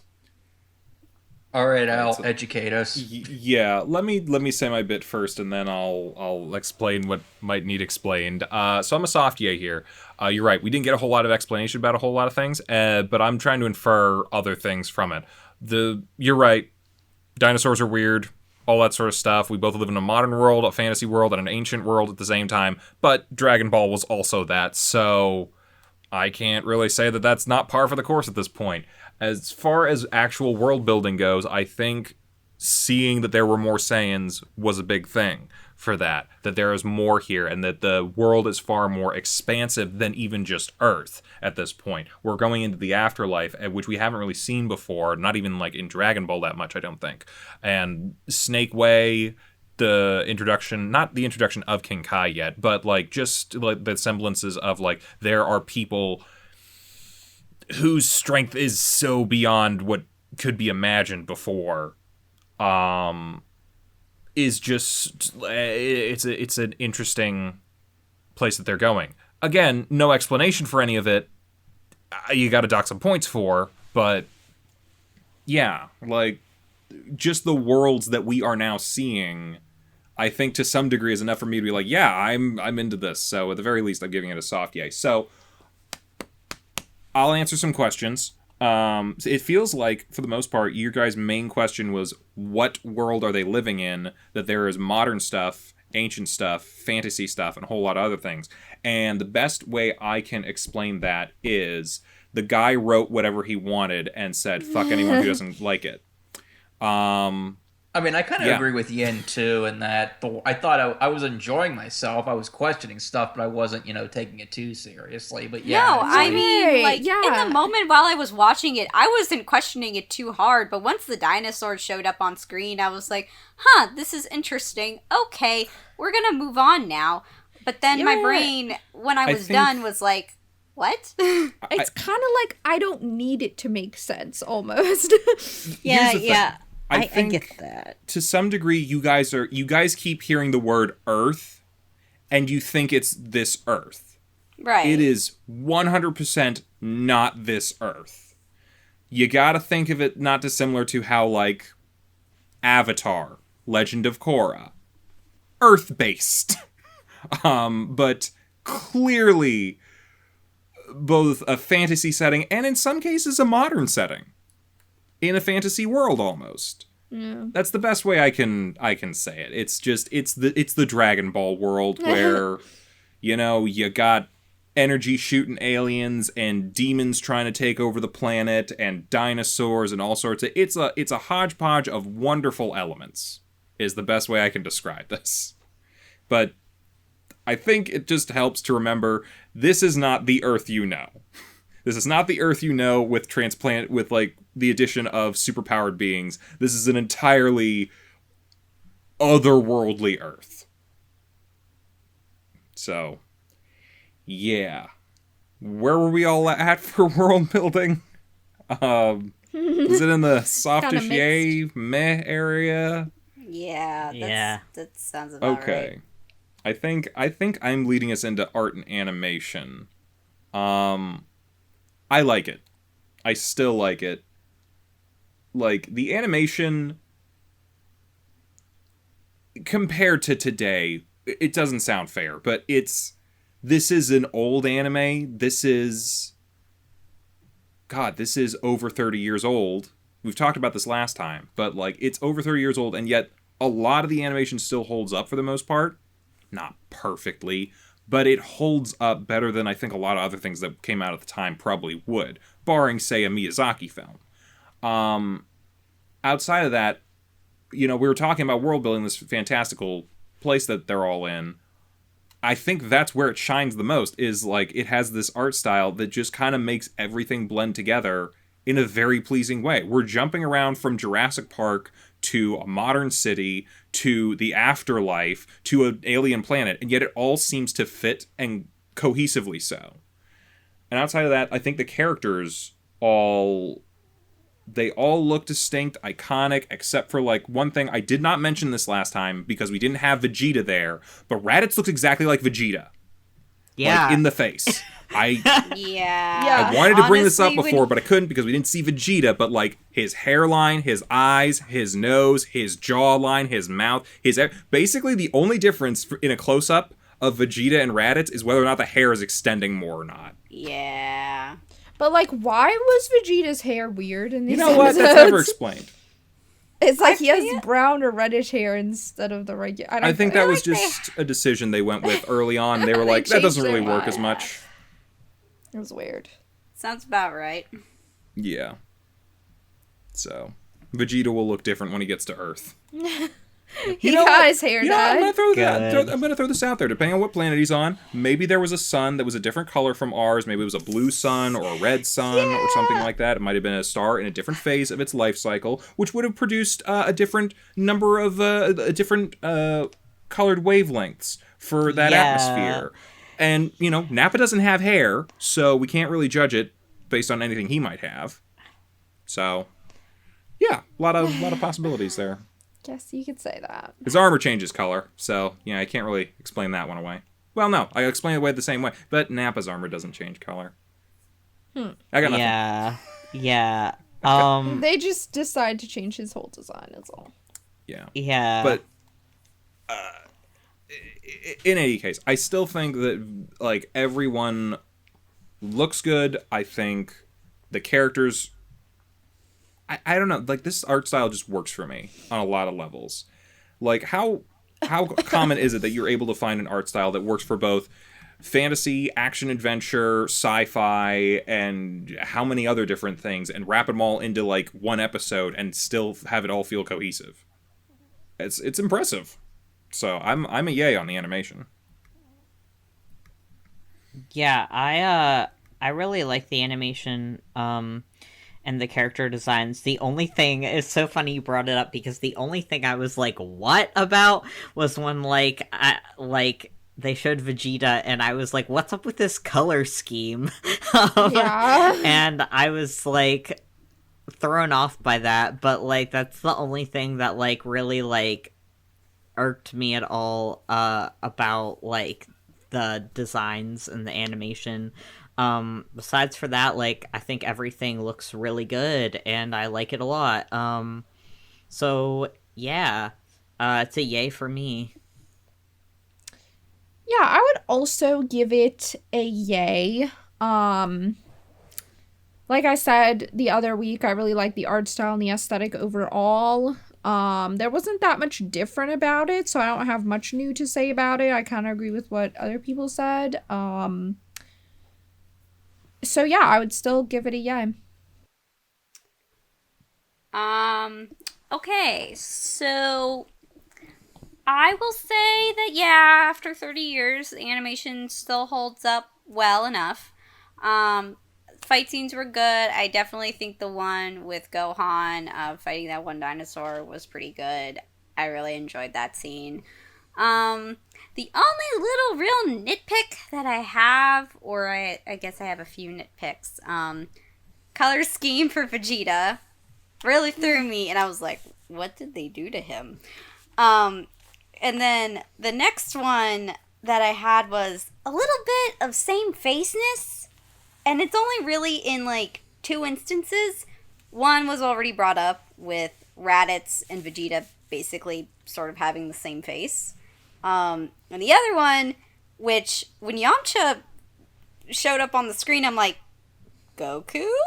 I'm like, this isn't Goku. He doesn't have scars. I told you he looked like Goku. I know What's he looks like going Goku. on? But they have a bit of same face going Yeah. on there too. And his hair was like Goku you as well. really want to point it Yeah, out a that's lot. You know, true. Chi-Chi and Bulma kind of have the same face a little bit. They do. They at least, But they at least at have the very least, very have different the hair same colors. face structure Yeah. as well. Yeah, Concho's So- way more like Why are you Goku. calling It's Yamcha. Yamcha. I keep saying Kamcha. I'm like, is that a food? Oh, sorry. I didn't remember his name. No, it just kind of sounds like kimchi or something. It just sounds kind of funny. I just didn't. I kept thinking of kombucha. Kombucha, that's it. But yeah, so the same faces, I'm just kind of like, do you just kind of like drawing the same kinds of faces, or is this just like a lack of like facial design? I guess maybe if they're trying to replicate Akira Toriyama's art style, could be either case really. But anyway, I digress. So I'm gonna give the art and animation a soft yay, mostly just for those couple caveats. Not to, add too much. I'm pretty much what you guys said I agree with. I think the art and animation still hold up after so many years. And yeah, I do agree that when you see Vegeta, it kind of threw me off a little bit too, because obviously he has, black hair, not brown hair. That was obviously kind of like an error, I guess, on the animator's part in the first place, and that's why they probably quickly changed it whenever he reappeared. So other than that, I really didn't have any other problems or issues, so I give it a yay as well. Sounds like an overall yay for art and animation. Let's get into sound and dubbing. Gav, take us away. Okay, so I like all their voices except for everyone's gonna hate me for this, but I when I heard Vegeta's voice, Oh I my was god! like, what is going Oh on my here? god, Yeah. yes! Yes, Yeah. this exact thing! Yeah, I was gonna say that. Yeah.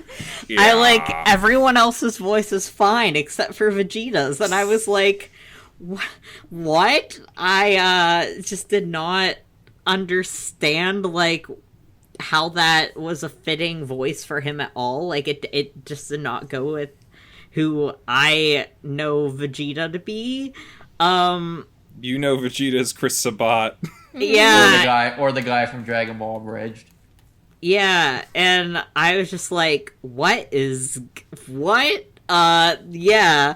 But besides for that, the voices were good, and I actually, like, was paying attention to the score, and I liked the, music. I thought it was, like, very fitting, like, especially, like, for whatever was happening to Gohan at the time, like, in when he was, like, surviving. Like, if it was, like, light and, like, happy at the time, it was, like, light and happy. If something, like, weird happened, like, it was weird, and I was like, okay, this fits. But I'd still give it a yay despite Vegeta, so, yeah.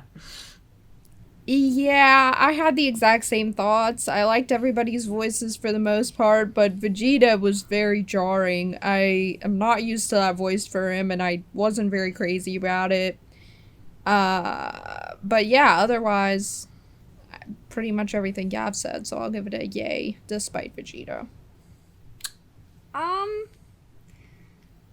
So, I will say for these episodes, like, I felt the voice acting was fine. I don't really remember sound design too much, or the soundtrack.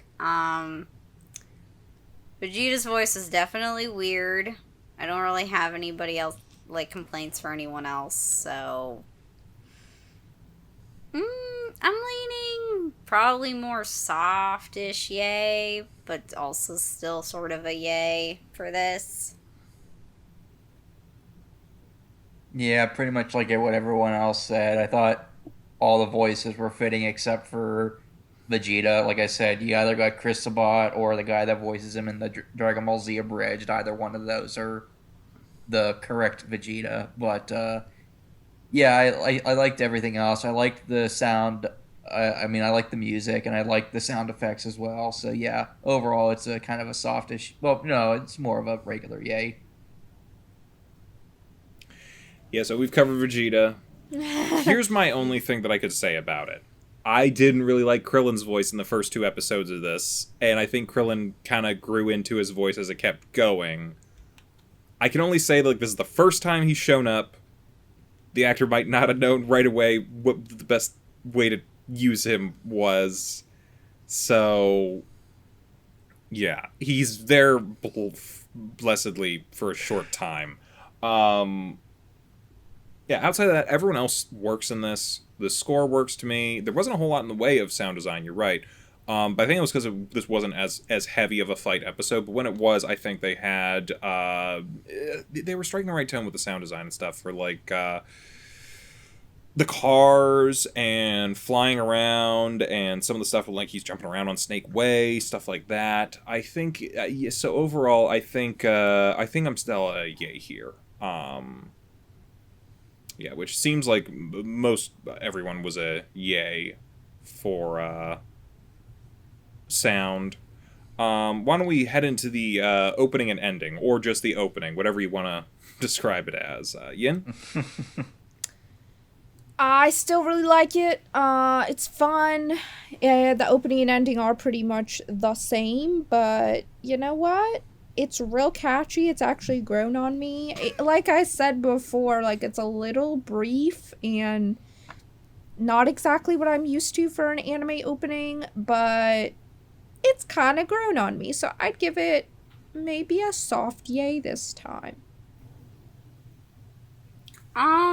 I will say for me, my opinion has not really changed. for Rock the Dragon and the little ending that's mostly just an instrumental of Rock the Dragon. So, yeah, I'm pretty much a meh for opening and ending. All I can really say regarding the opening is dragon, dragon, rock the dragon, dragon, dragon, rock the dragon. It's very short, but man, is it stupidly catchy. It gets stuck in your freaking head. So yeah, it's a yay. It's a yay for me. I was a yay last time. I'm gonna be a yay tomorrow. I mean, I'm trying not to have nostalgia goggles on right now, but it's hard. It's so great. You just, you love it. You know, it's like, maybe had they tried a little bit of something different with the ending, maybe they do better when it actually came down to, like, doing some of these, like, I know we did not go with them against Attack on Titan stuff, but, you know, still. Yeah, I'm rambling. Yay for Rock the Dragon. I'm meh for Rock the Dragon. I don't know. It's just too, like, not much of a song, as more of it's just, like, chanting the Rock the Dragon. And, I mean, it's fine, like, it's catchy, but, like, it's just not, like, a shonen opening for me, so yeah, like, meh. Okay, so 2 yays, 2 mehs, and a soft yay, so I guess that puts us pretty much in a soft yay territory? I think so, Not yeah. a shonen opening. This is the granddaddy of shonen openings. It's a little too old. Wouldn't technically Fist of the North Star be that? How dare you? You know, I'm not sure. I think that technically did come out before this, so. I don't know Fist of the North Star's opening, though, so I do know this one. I think. I don't know. Why don't we head on into final thoughts? Who's leading us here? It's Chibi, right? Yep, it me. Final thoughts. So, I think this is fine. I'm not hating it. But it's not, like, something that I, like, feel, at least at this point, that I would, like, be like, oh, I want to see the next episode, oh, I want to keep going. I feel like this is more something that I would very passively watch, like, just kind of if it's on the television, because I honestly feel like I kind of know where the plot is going right now, that I'm not really thinking that I'll miss too much if I end up missing a couple episodes. So I'm kind of in the meh sort of territory for this.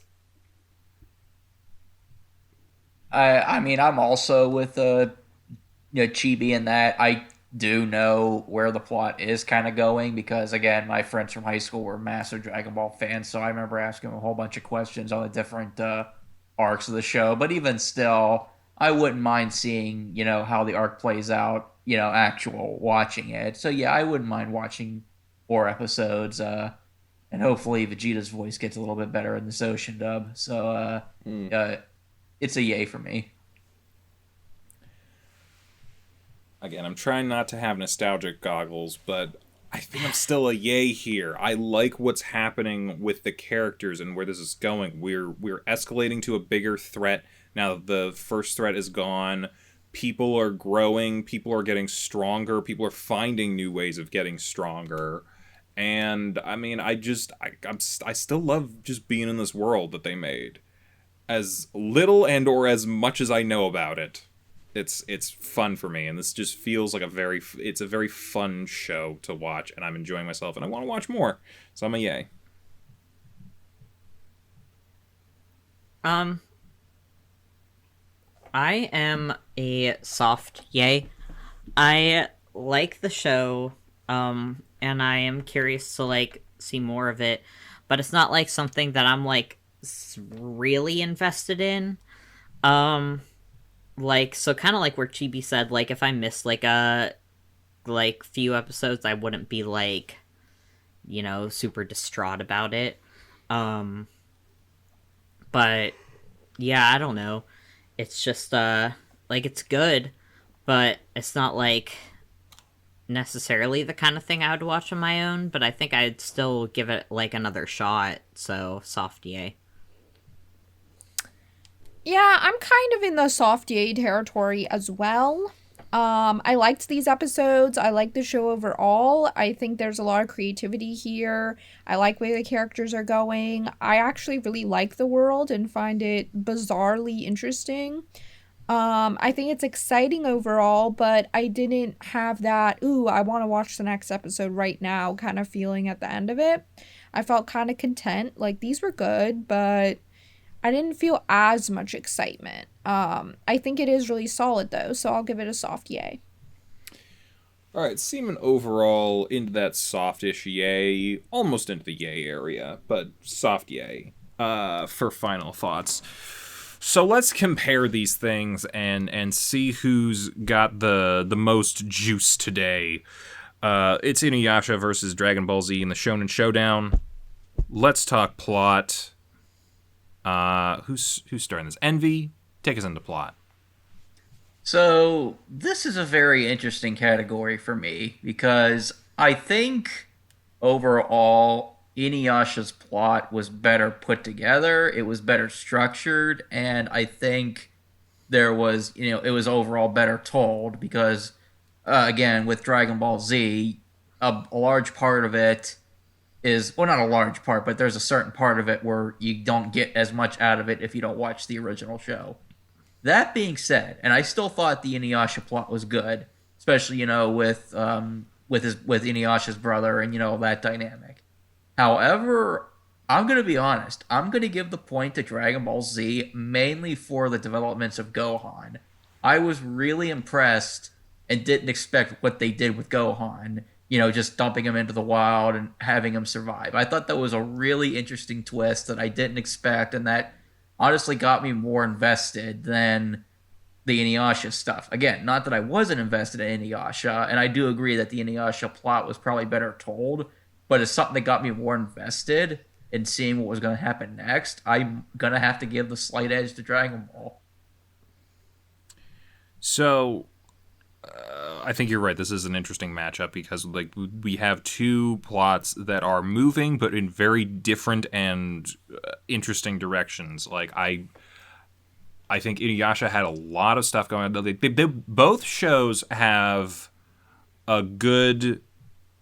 I can't say for sure it's a ticking clock as far as InuYasha goes, but both of them have very clear and present dangers ahead of them with the Jewel Shards and Sesshomaru and the Saiyans over in Dragon Ball Z. I think both of them definitely have that going for them. As far as surprising me every episode with something new happening, both of them have that. InuYasha has a bit of a monster of the week quality kind of things, but the monsters are good and they are threatening and interesting. And I mean, had you told me I think it had anyone told anyone here last week that, or not last week, but the last time we watched Dragon Ball Z, the next couple episodes would involve going into the afterlife as well as a giant gorilla shooting mountains and blowing them up and then a moon exploding, I don't think anyone would have believed you. So no, I would have believed you because it's Dragon Ball. Well, yeah, but you have some information beyond watching stuff. So I think to some degree, both of them have a lot of that going on. So what it kind of comes down to is a bit more on the technical side of things, which ones maybe have a little bit better structure. And I think, despite as much as I love Dragon Ball, InuYasha has a bit more of a cohesive structure going on with its narrative right now. Dragon Ball Z has a direction, but it's a little bonkers off the wall at times. And it doesn't... it knows where it's going, it just doesn't know how it's getting there all the time. But InuYasha seems to know where it's going and how it's going to get there. So I gotta give it a point for that. Oh god. This is hard. See, I think I would give it to Dragon Ball Z just because the plot seems to be very much right now you have a year, train up kids. Well, not kids, but I guess one of them's kid. a kid. Yeah, one kid, the rest adults. But, like, train up, guys. Like, it's gonna be a rough year. Whereas, like, InuYasha, there is a plot with, like, the jewel shards and getting them back and everything. But, it almost seems like these episodes were more focused on, like, characters than, like, the jewel shards themselves. So, just because of that, like, I think that, you know, I'd give the point to Dragon Ball Z. This one was pretty hard for me because I did enjoy the plot of both.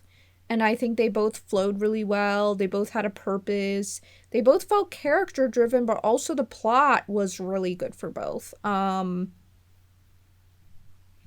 So it's rough, but I think maybe for the same reasons that Gav said, I'd probably give it to Dragon Ball Z, because I think it was a little bit more plot driven, whereas I think InuYasha did a great job being character driven, but I guess if we're purely talking about plot, I guess Dragon Ball Z. So, I know my opinion isn't really going to, like, shift any tides for this or whatever, but as far as plot is concerned, I personally, like, we did have some movement in the plots for both of these. We did have some good developments for the characters within these plots for both shows. They both really did interesting things with their plots. Like, yeah, the whole survival thing with Gohan was kind of like a curveball for me. I was like, what's going on? But I will say, as far as what I preferred as far as plot is concerned, I would give it to InuYasha. And granted, I know Dragon Ball has taken this category, but I feel like the reason why I would pick InuYasha is because clearly it's got a bit more structure. Even though it is a bit of a monster of the week thing, the thing is like, it's not entirely a monster of the week thing, because we're still, like, we're defeating Yura at the end of episode 4, we're getting into meeting Sesshomaru, we're getting some backstory, and then, like, yeah, these episodes are a bit character driven, but honestly, like, sometimes, like, the characters do need to drive the plot forward, and also, like, it's focusing on the characters, but we needed to progress forward so we could get InuYasha his sword, because that sword, and granted, I'm speaking about this with a little more knowledge from watching the series, but that sword's, like, pretty important later on down the line, so from, like, a plot perspective, like, giving him his weapon of, like, combat to basically, you know, go up against his brother and any of the other demons and monsters that we come up against within however many other episodes we're gonna go watch. Like, that's kind of a big thing, because honestly, yeah, he's got his claws and he can do other things and he's super strong, but you can only get so far without at least having, like, some sort of signature weapon in Shonen. So yeah. Well, like you said, Dragon Ball Z takes this one. Well fought on both sides, though. We got to give them points for that. Both of these seem to have a large thing about characters in these. So let's talk characters. I think I'm leading this one off.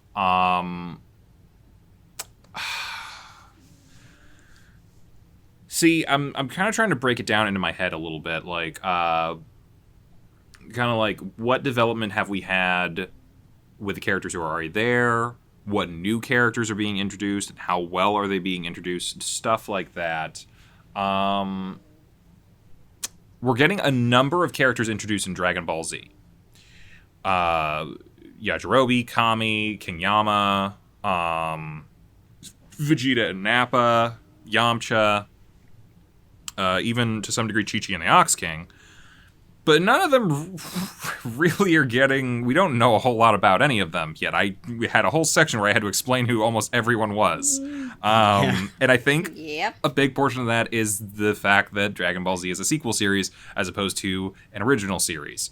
That being said, the characters who were there, Piccolo and Gohan especially, they got some really good development. Goku, not as much yet, but he's getting there. He's training up some stuff. Bulma did some things in that. Then we look over at InuYasha, introduction of Sesshomaru. That's a really good intro, and honestly, out the gate, he's pulling his weight in this story. Comic relief characters as well weren't so bad. I didn't really mention him that much, but that little goblin guy, like or hate those sort of characters is kind of your own thing, but he serves a purpose for now, which is pretty good. InuYasha and Kagome are developing, and we're learning more about them. So to some degree, it kind of comes down to a little bit of like who's doing the best in both categories and which categories are they leaning a little bit more. I think overall, I'd almost put them even for InuYasha and Dragon Ball Z as far as the main character's development that we've had so far. But when it comes to new characters and how much of an impact that they're having on things, I have to give it to InuYasha for that one. Because Sesshomaru kind of did a better job of introducing himself and everything that he's about better than any other character who was new character introduced to these 3Z episodes. So that's where I'm leaning. I am giving characters to InuYasha.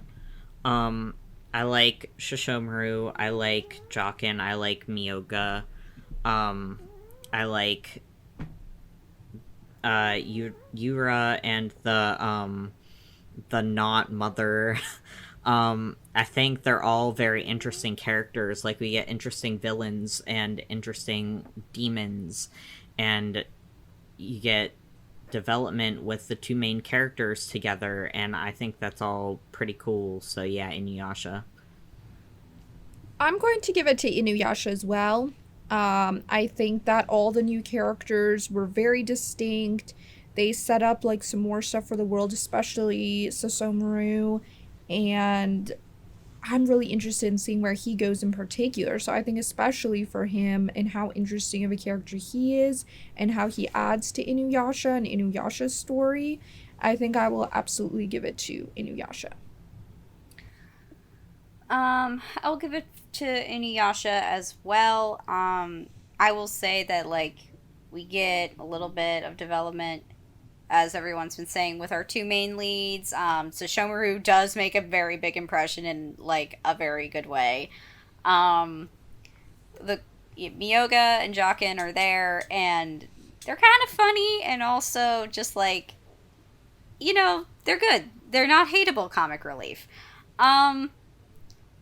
Also, another thing is just, like, I feel Dragon Ball Z, while it did have, like, some really good character development and, like, we get introduced to a bunch of people, I feel like it kind of suffers a bit in the character department from the fact that, one, it's introducing so many to us at one time, and two, a lot of those characters we're supposed to already sort of know, so without, like, a little maybe setting some context or like maybe like telling like a reference or a joke to like how they know each other, I feel like it suffers a little from that, because I feel new audience members not knowing who these people are will probably not understand, like, oh, this is someone who was important and was like a big deal in the last thing, or either wasn't a big deal, or they have like sort of like a frenemies kind of relationship going on right now, or like they've broken up and all these other things. And as I've said, it really suffers from the fact that it is a sequel series as far as like characters are concerned, because it just leaves the audience confused. But yeah, no, it does fine on characters, but I do feel InuYasha was the stronger competitor in this category. I pretty much agree with everything that Al said, except I don't like the Goblin Dude, but still, I still give it to InuYasha. It's pretty definitively InuYasha taking characters. Why don't we talk world building? Gav, you're leading us off, I think. Yeah. Okay, so, like, I said earlier. It was like, InuYasha gave us like world building in a kind of way where it like showed us a bunch of things, and through like the plot, and we like kind of could infer some stuff about the world, like about like like all the different types of demons and like beasts, and about like the character backstories is like in a way a world building in itself. Whereas like with Dragon Ball Z, I feel like you kind of already had to know some stuff about the world or just take it as it is, which is pretty much what I was doing, even though I was super confused anyway. But like I enjoyed both of them in their worlds, but I feel like InuYasha's is more like, well, is less confusing. So I'm just giving it to InuYasha. I'm sorry. This one's a little bit hard because I like the world building in both. I actually really enjoyed the world of Dragon Ball, even though I know like a lot of people had like issues with the weirdness. But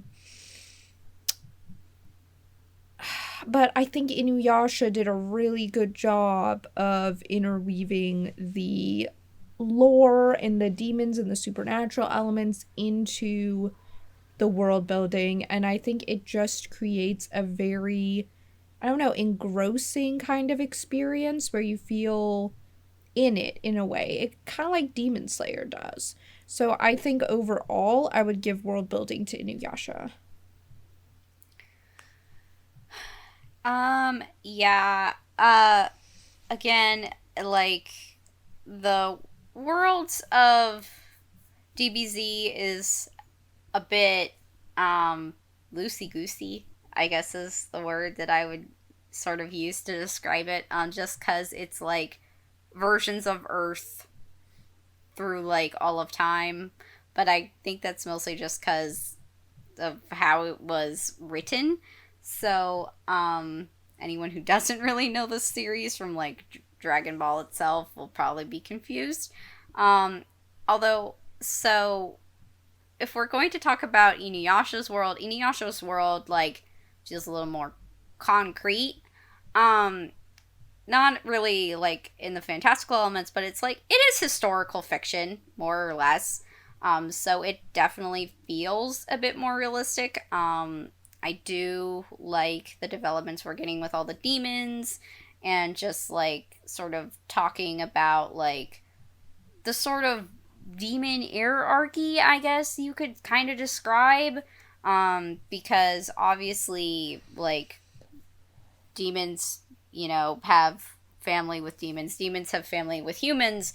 And it's also kind of going into characters a little bit too, but it's just kind of like showing you sort of like a little bit of a taste that we can get, like, oh, we can have other half demons. Oh, we can have other demons, like we get Yura of the Hair, who's basically a comb. And we get Myoga the Flea. We get Jockin. It's like, again, the bestiary thing is kind of like what I would like to see done with this, because it's just, there's a lot going on here. That I feel like they're building out the world just kind of like through inferences we can make. So I would give world building to InuYasha as well. For InuYasha, most of the world building was based mostly on characters and their backstory, with the exceptions of the different kinds of demons and monsters that you see. Whereas Dragon Ball, most of the world building was, traditional world building, the concept of the afterlife, the concept of the different aspects of the world, how it's both modern and prehistoric at the same time, and the fact that there are more Saiyans that are alive that are coming. So, honestly, it all comes down to which one I think was English, which one was expressed better, and which one I felt was more natural. And I will say that while I had fun with the world building in Dragon Ball Z, I think the world building of InuYasha was better structured and more natural. So I'll give the edge and the point to InuYasha for me. Not much point in making any arguments at this point. But that being said, I don't know. To some degree, I don't know how much world building was done that I almost didn't see in the first 3 episodes of InuYasha that were done in these 3 episodes. You're right, a lot of it was character stuff, which helped build out the world a little bit. But yeah, versus Dragon Ball Z, which, yeah, it's not as structured in how they did world building in that, and you're right, it's a crazy hodgepodge world, but honestly, at a certain point, I'm just kind of like, that's such a fun world. It's such an insane, fun, what is happening kind of moment when you're, like, looking at these 3 episodes, especially compared to the first 3, because the first 3 almost had no world building, outside of there are aliens, and people are gonna have to fight them. Now it's like, oh my god, we can go train with gods? And then, like, also there's dinosaurs that we have to run away from, and other planets of people that are being conquered by more villains and all sorts of stuff. And, like, I know it's a foregone conclusion at this point, but I'm honestly kind of just going to give it to Dragon Ball simply for how fun that world is. So, irrelevant, though. InuYasha takes world building. We move on into art and animation. Yin, I think you're taking this one off. Art and animation is difficult because I, once again, really like these elements in both. I feel like that's just where everything's going now, that we're getting, like, we're, like, how many weeks into this? It's like only the good stuff is getting picked, and so all the good stuff has to go against the good stuff and makes everything hard to decide on. Yeah, this one's rough. I think InuYasha looks really beautiful. In moments, it kind of reminds me of, like, Miyazaki movies, just like the way that it flows and just the aesthetic of it, and I just really love the look of InuYasha. But I think there's this very fun, kind of campy, like sci-fi look to Dragon Ball Z that I also really like, and I think it has such a unique and iconic style that I am going to pass for now. Oh, it's such a bad idea. I know, but... You know what? Never mind. It's worked for Envy a couple times Please now. don't make it hard on me. So, for art and animation, while I do think that both of these hold up pretty well by today's standards, and character designs are still iconic for both shows, really. And the fight scenes were good in both of them. I guess it really all comes down to preference. And honestly, like, my preference for these 2 shows for art and animation would be InuYasha, mostly just because I like their character designs a lot better. I like sort of the landscape a lot better. It's really beautifully drawn. And not that Dragon Ball Z's isn't good, it's more just the fact that, like, I feel a lot more immersed when it comes to the art and animation in InuYasha, so I gotta give it the edge there. This is really tough. I was actually going to pass too before he ended. So that was kind of, I don't want to do a double pass in the same round, but when it comes to character designs, both shows are iconic. Although I think with character designs, I'll give the edge to Dragon Ball. But then as far as background art and animation, I'll give the edge to InuYasha. So again, when it, like Chibi said, it kind of comes down to personal preference.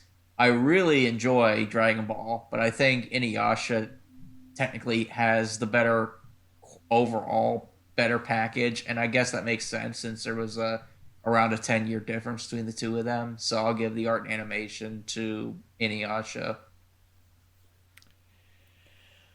I hear what you're both saying, and I agree that to some degree, like, InuYasha is better animated, but surprisingly, not by that much. Like, I'm really still surprised at how well a lot of the animation still holds up for Dragon Ball Z. Especially when they actually get into, like, some of the more actiony moments of it. I will give you this, InuYasha is a little more consistent across the board as far as its animation goes. As far as art style goes, InuYasha has a very good one. I like Dragon Ball Z more, because I think part of this is also where I was kind of going with world building. I feel like I'm just seeing so much more, especially in these episodes. And I was really gushing earlier about Dragon Ball Z's things where we're going sci-fi, we're going fantasy, we're going adventure, we're going like to the afterlife, we're going to the modern world, we're going to Jurassic Park, and like it, but it all still fits. I'm gonna go Dragon Ball Z. It's just kind of like I want to watch more of it. I want to see more things in this world and how they're creating it. Well, I am like Chibi, where I think they're both really good, but it kind of comes down to preference for me, with, just which I like more. And also, same face, too, with the characters. Like, I think that there's some same face in, like, Dragon Ball Z, and, I didn't really see any of that in InuYasha, and I honestly just, like, have a preference for InuYasha, just because I like the aesthetics, like, a lot better. But I still think they're both beautifully animated, but I'm gonna give it to InuYasha. Yin, have any other thoughts on the way back around?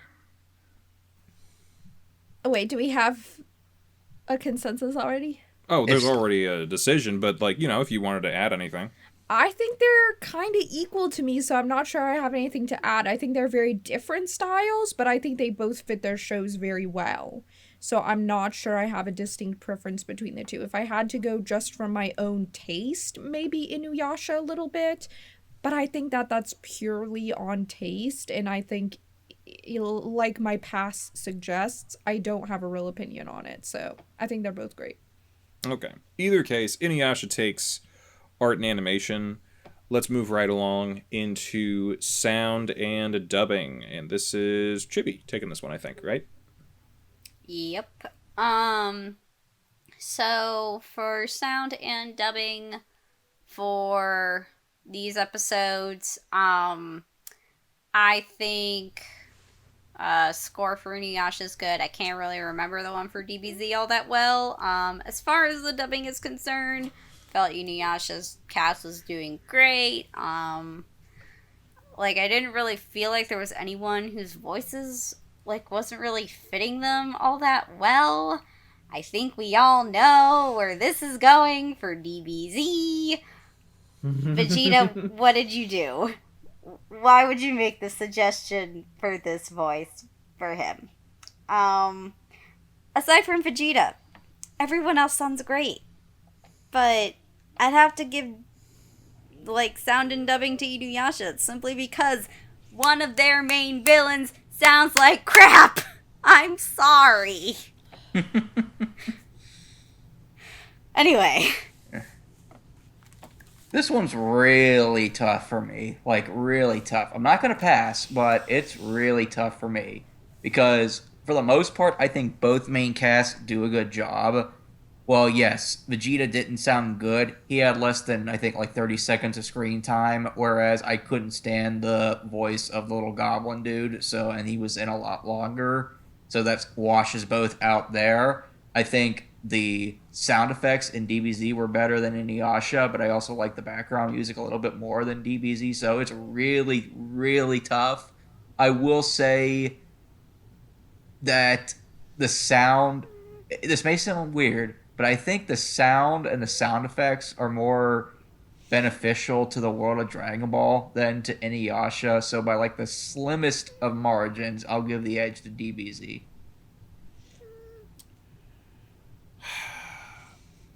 I think I'm kind of along the same lines as you, Envy. I think both of these did well. The majority of their cast were good. some hiccups here and there. I think there was a larger hiccup in Dragon Ball Z than there was in InuYasha. But at the same time, like, I don't remember a ton of lines very well. Like, I kept bringing up, like, the Sesshomaru's thing, but it was more of a character thing. Like, that, when I was like, oh, you mad, bro? I'm like, that was really just what was going on in my head because he was exuding that energy. But to some degree, I was kind of, like, looking at DBZ a little bit more. Like, some of them are, I don't know. I think both backgrounds scores are good. And I think they both work. Dragon Ball Z does benefit a little bit more from its sound effects. That being said, they're not being showcased as well as they were, like, say, last couple episodes. I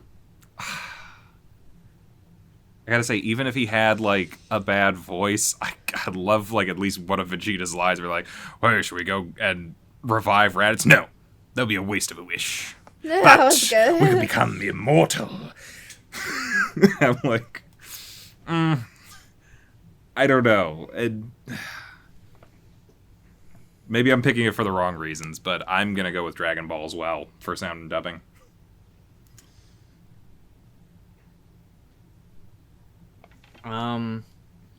Well, I didn't have any complaints about InuYasha, but I couldn't stand Vegeta's voice. I'm sorry. And I just think that, like, the differences in, like, the voices for, like, Sesshomaru and InuYasha were just, like, very good when I would hear them talking to each other, because it just, like, showed their, like, personalities as well. So, I don't know, I'm just gonna give it to InuYasha. Yeah, I think I'm probably gonna give it to InuYasha just because I don't remember having any problems with the voices. But Vegeta threw me a little bit in Dragon Ball Z, although I think the rest of the voices were really good in Dragon Ball Z. So InuYasha takes sound and dubbing. We move right along forward into openings and endings. Envy, take us into openings and endings. I mean, I like Rock the Dragon more than the InuYasha opening and ending. But that being said, if I take a step back and looking at it objectively, Rock the Dragon is only, 30 seconds at most, and the ending is just basically an instrumental with clips from the episode. So it's nothing spectacular. The song, catchy as hell, but the actual opening and ending is just that. The opening has random moments of clips from the show, which honestly, some of them are even from like future arcs and storylines we haven't even gotten to yet. So I thought that was kind of weird. They're showcasing different sagas in the opening, but whereas InuYasha, I thought the opening song and the ending song were good, not great, but they had, traditional openings and endings. So I guess by default, I'll give the slight edge to InuYasha, even though I do love Rock the Dragon.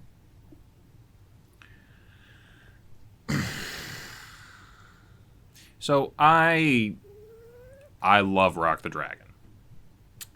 I didn't particularly care for the InuYasha opening or ending. I think, at least for the opening, I think the visuals are a lot cooler and more interesting for Dragon Ball than InuYasha. The ending, I think they're comparable to some degree as far as visuals go. What it kind of comes down to is kind of why I also didn't pick Rock the Dragon whenever it was facing off against Attack on Titan. Kind of like you said, it's not as much of a full song as the other one is. And we really don't have an ending here. It's just the opening again. And believe me, I love hearing the song a bunch of times. But yeah, if I'm going to have to take it from a more objective standpoint and be like, which one's the better song, which one's the better thing, yeah, as hype and as great as Rock the Dragon is to get you into an episode and do all that sort of stuff, when we have to take some technical elements into account, it's really a bit of a detriment. So even though I don't like InuYasha's opening or ending very much, I have to say they are both an opening and an ending in a very full way that Rock the Dragon isn't. So, as much as it pains my heart, I'm going with InuYasha. Yeah. I said that it wasn't like, I think I said both of them weren't very, like, shonen-y, but, as far as, like, music goes for, like, openings and endings, like, InuYasha's opening and endings feel like more songs, and I actually enjoy, like, at least one of them, like the ending one. The beginning's okay, but like, I do really like the ending for its song and its graphics. And for Rock the Dragon, like, as catchy as it just doesn't, like, and then it repeats at the end, like, and it's just Rock the Dragon, but instrumental. And I don't know, like, I would give, like, it to InuYasha for having, like,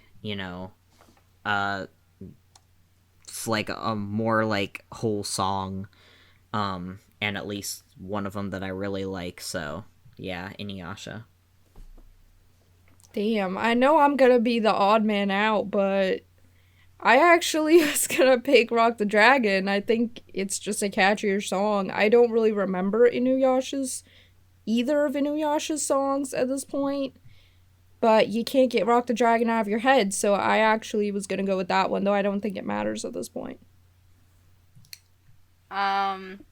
So for me, Rock the Dragon, I don't really think anything else needs to be said about it that hasn't already been said.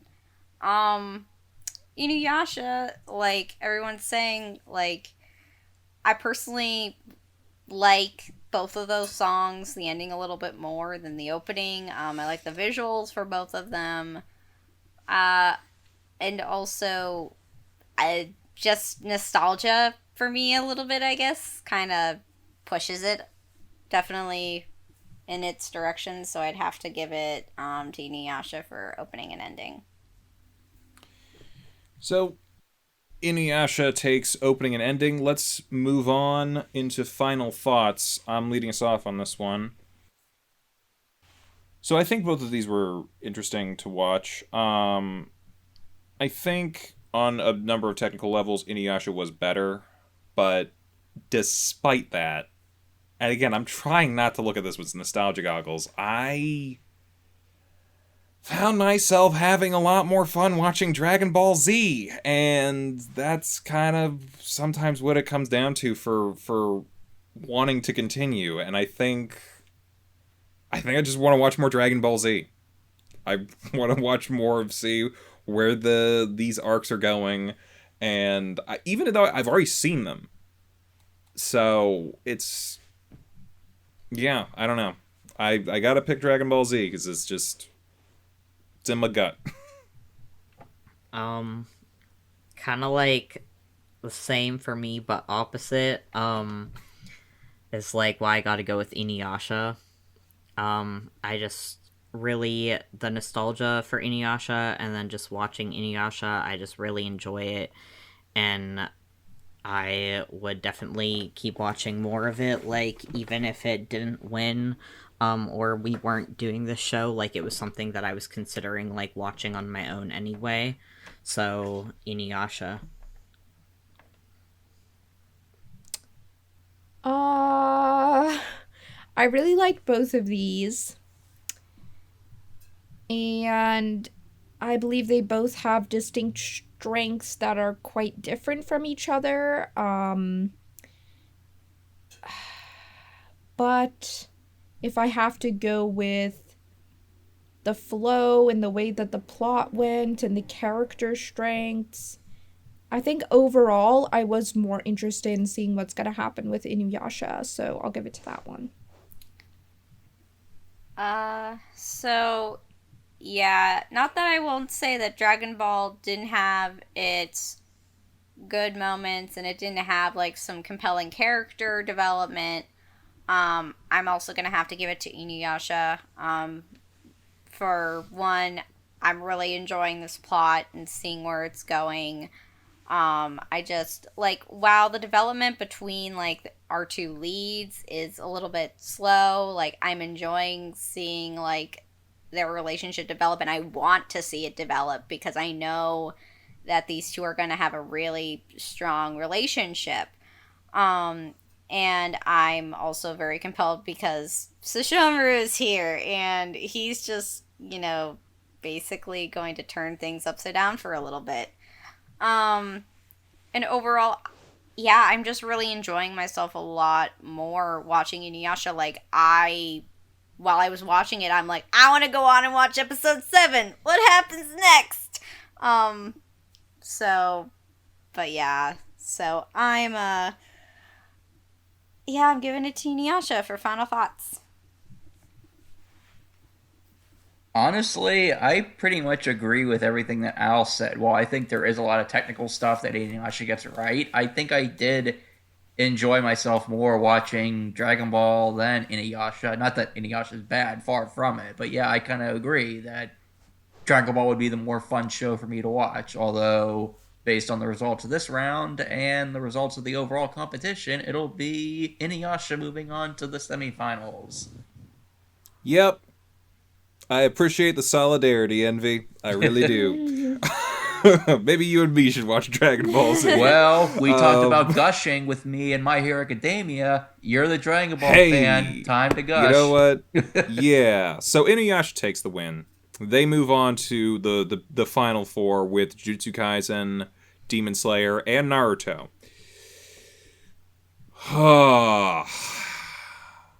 I have a question. Envy, are you do you actually want to watch to like see what happens, or what spoilers am I allowed to go into? I pretty much know how the Saiyan saga goes.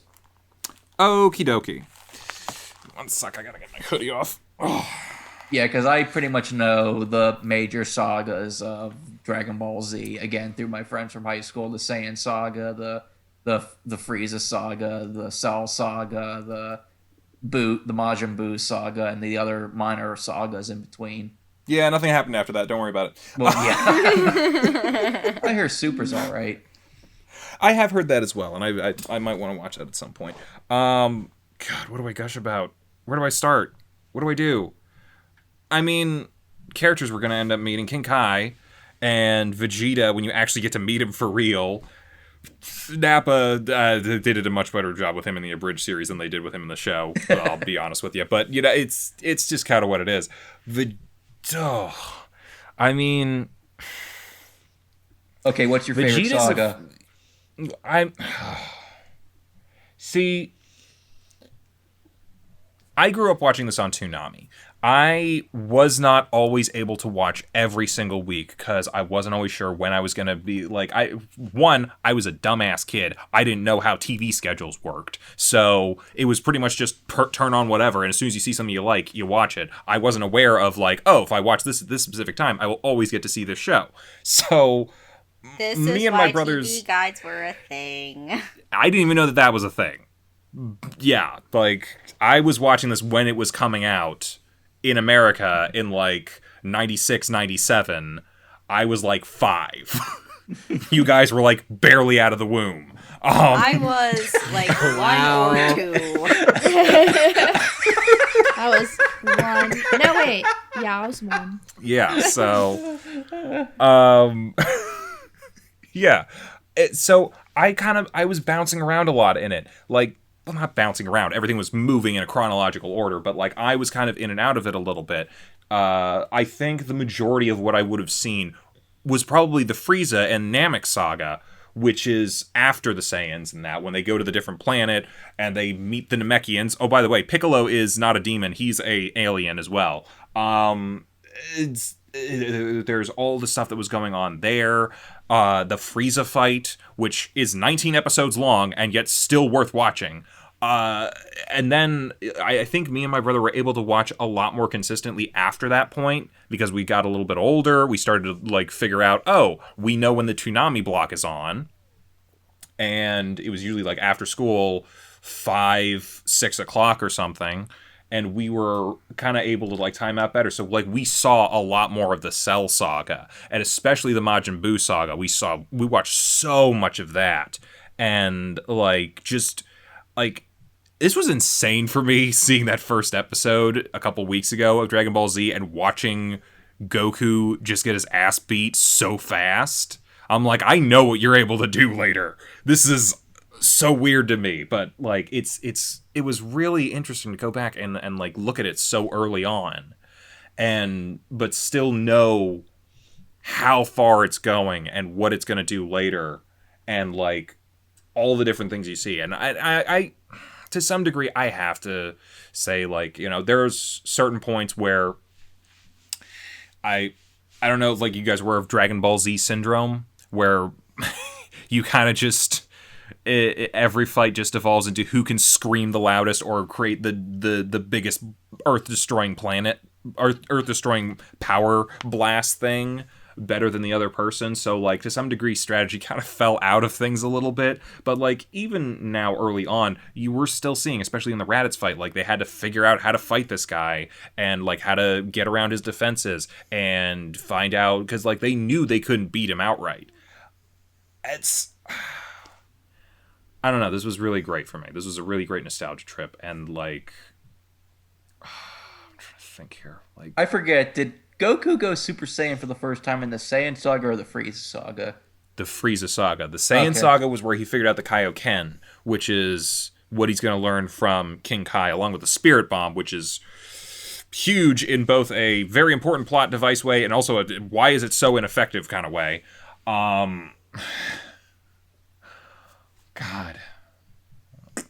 I mean, here's the thing. I don't even know that we would have gotten to some of the really fun parts of the Saiyan saga had we kept going with this. Because like part of the thing is, when this was coming out, at the time that it was coming out, because they made this in '89, and I think the manga had started somewhere around like maybe '86, '87, or maybe '88. I don't know.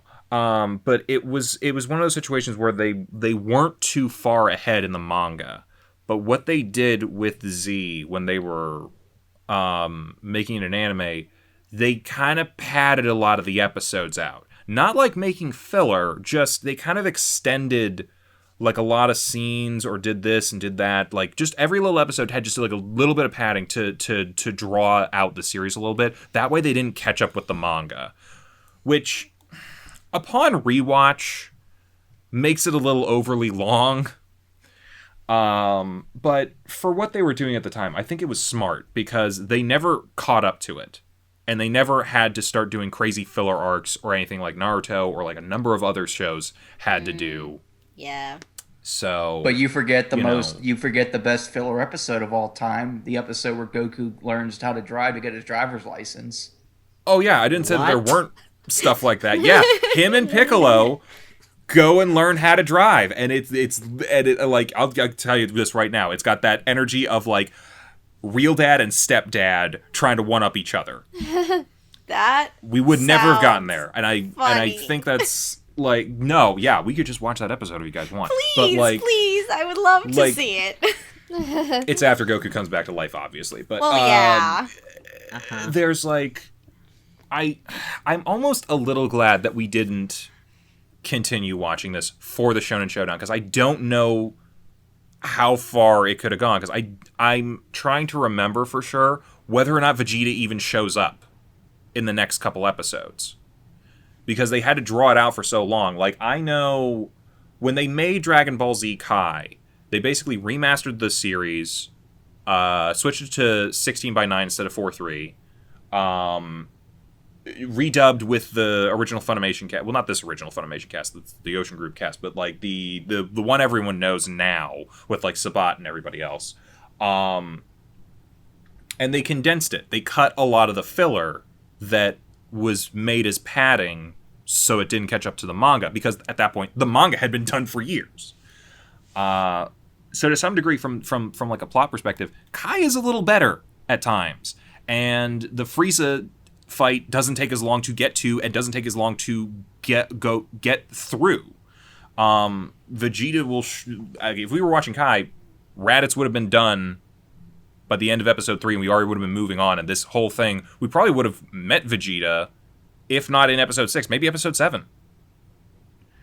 But I don't know that he's going to be here that soon, and, like, I think, yeah, it's almost like, I know you're not going to get to your best parts. I'm almost a little bit glad that they didn't make it. I want to continue watching. I'm going to continue watching.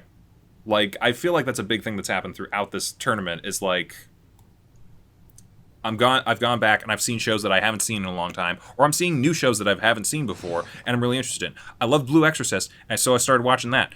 I loved revisiting Yu Yu Hakusho. I haven't watched as much of that lately because it's very long, and I need to set aside time for that, which we don't have as much time during these like tournament things. I'm glad we're watching more Naruto. I like that show a lot. I think I might want to go back and rewatch Attack on Titan, primarily because I know the series is going to be ending soon, and I want to catch up. But, like, I want to go back and watch Dragon Ball Z now as well, which is just yet another thing to add to my list. But, yeah, I don't know. Yeah. Yeah, I feel I have a list, too. I watch Dragon Ball Z also with have me? a list. Maybe. Okay.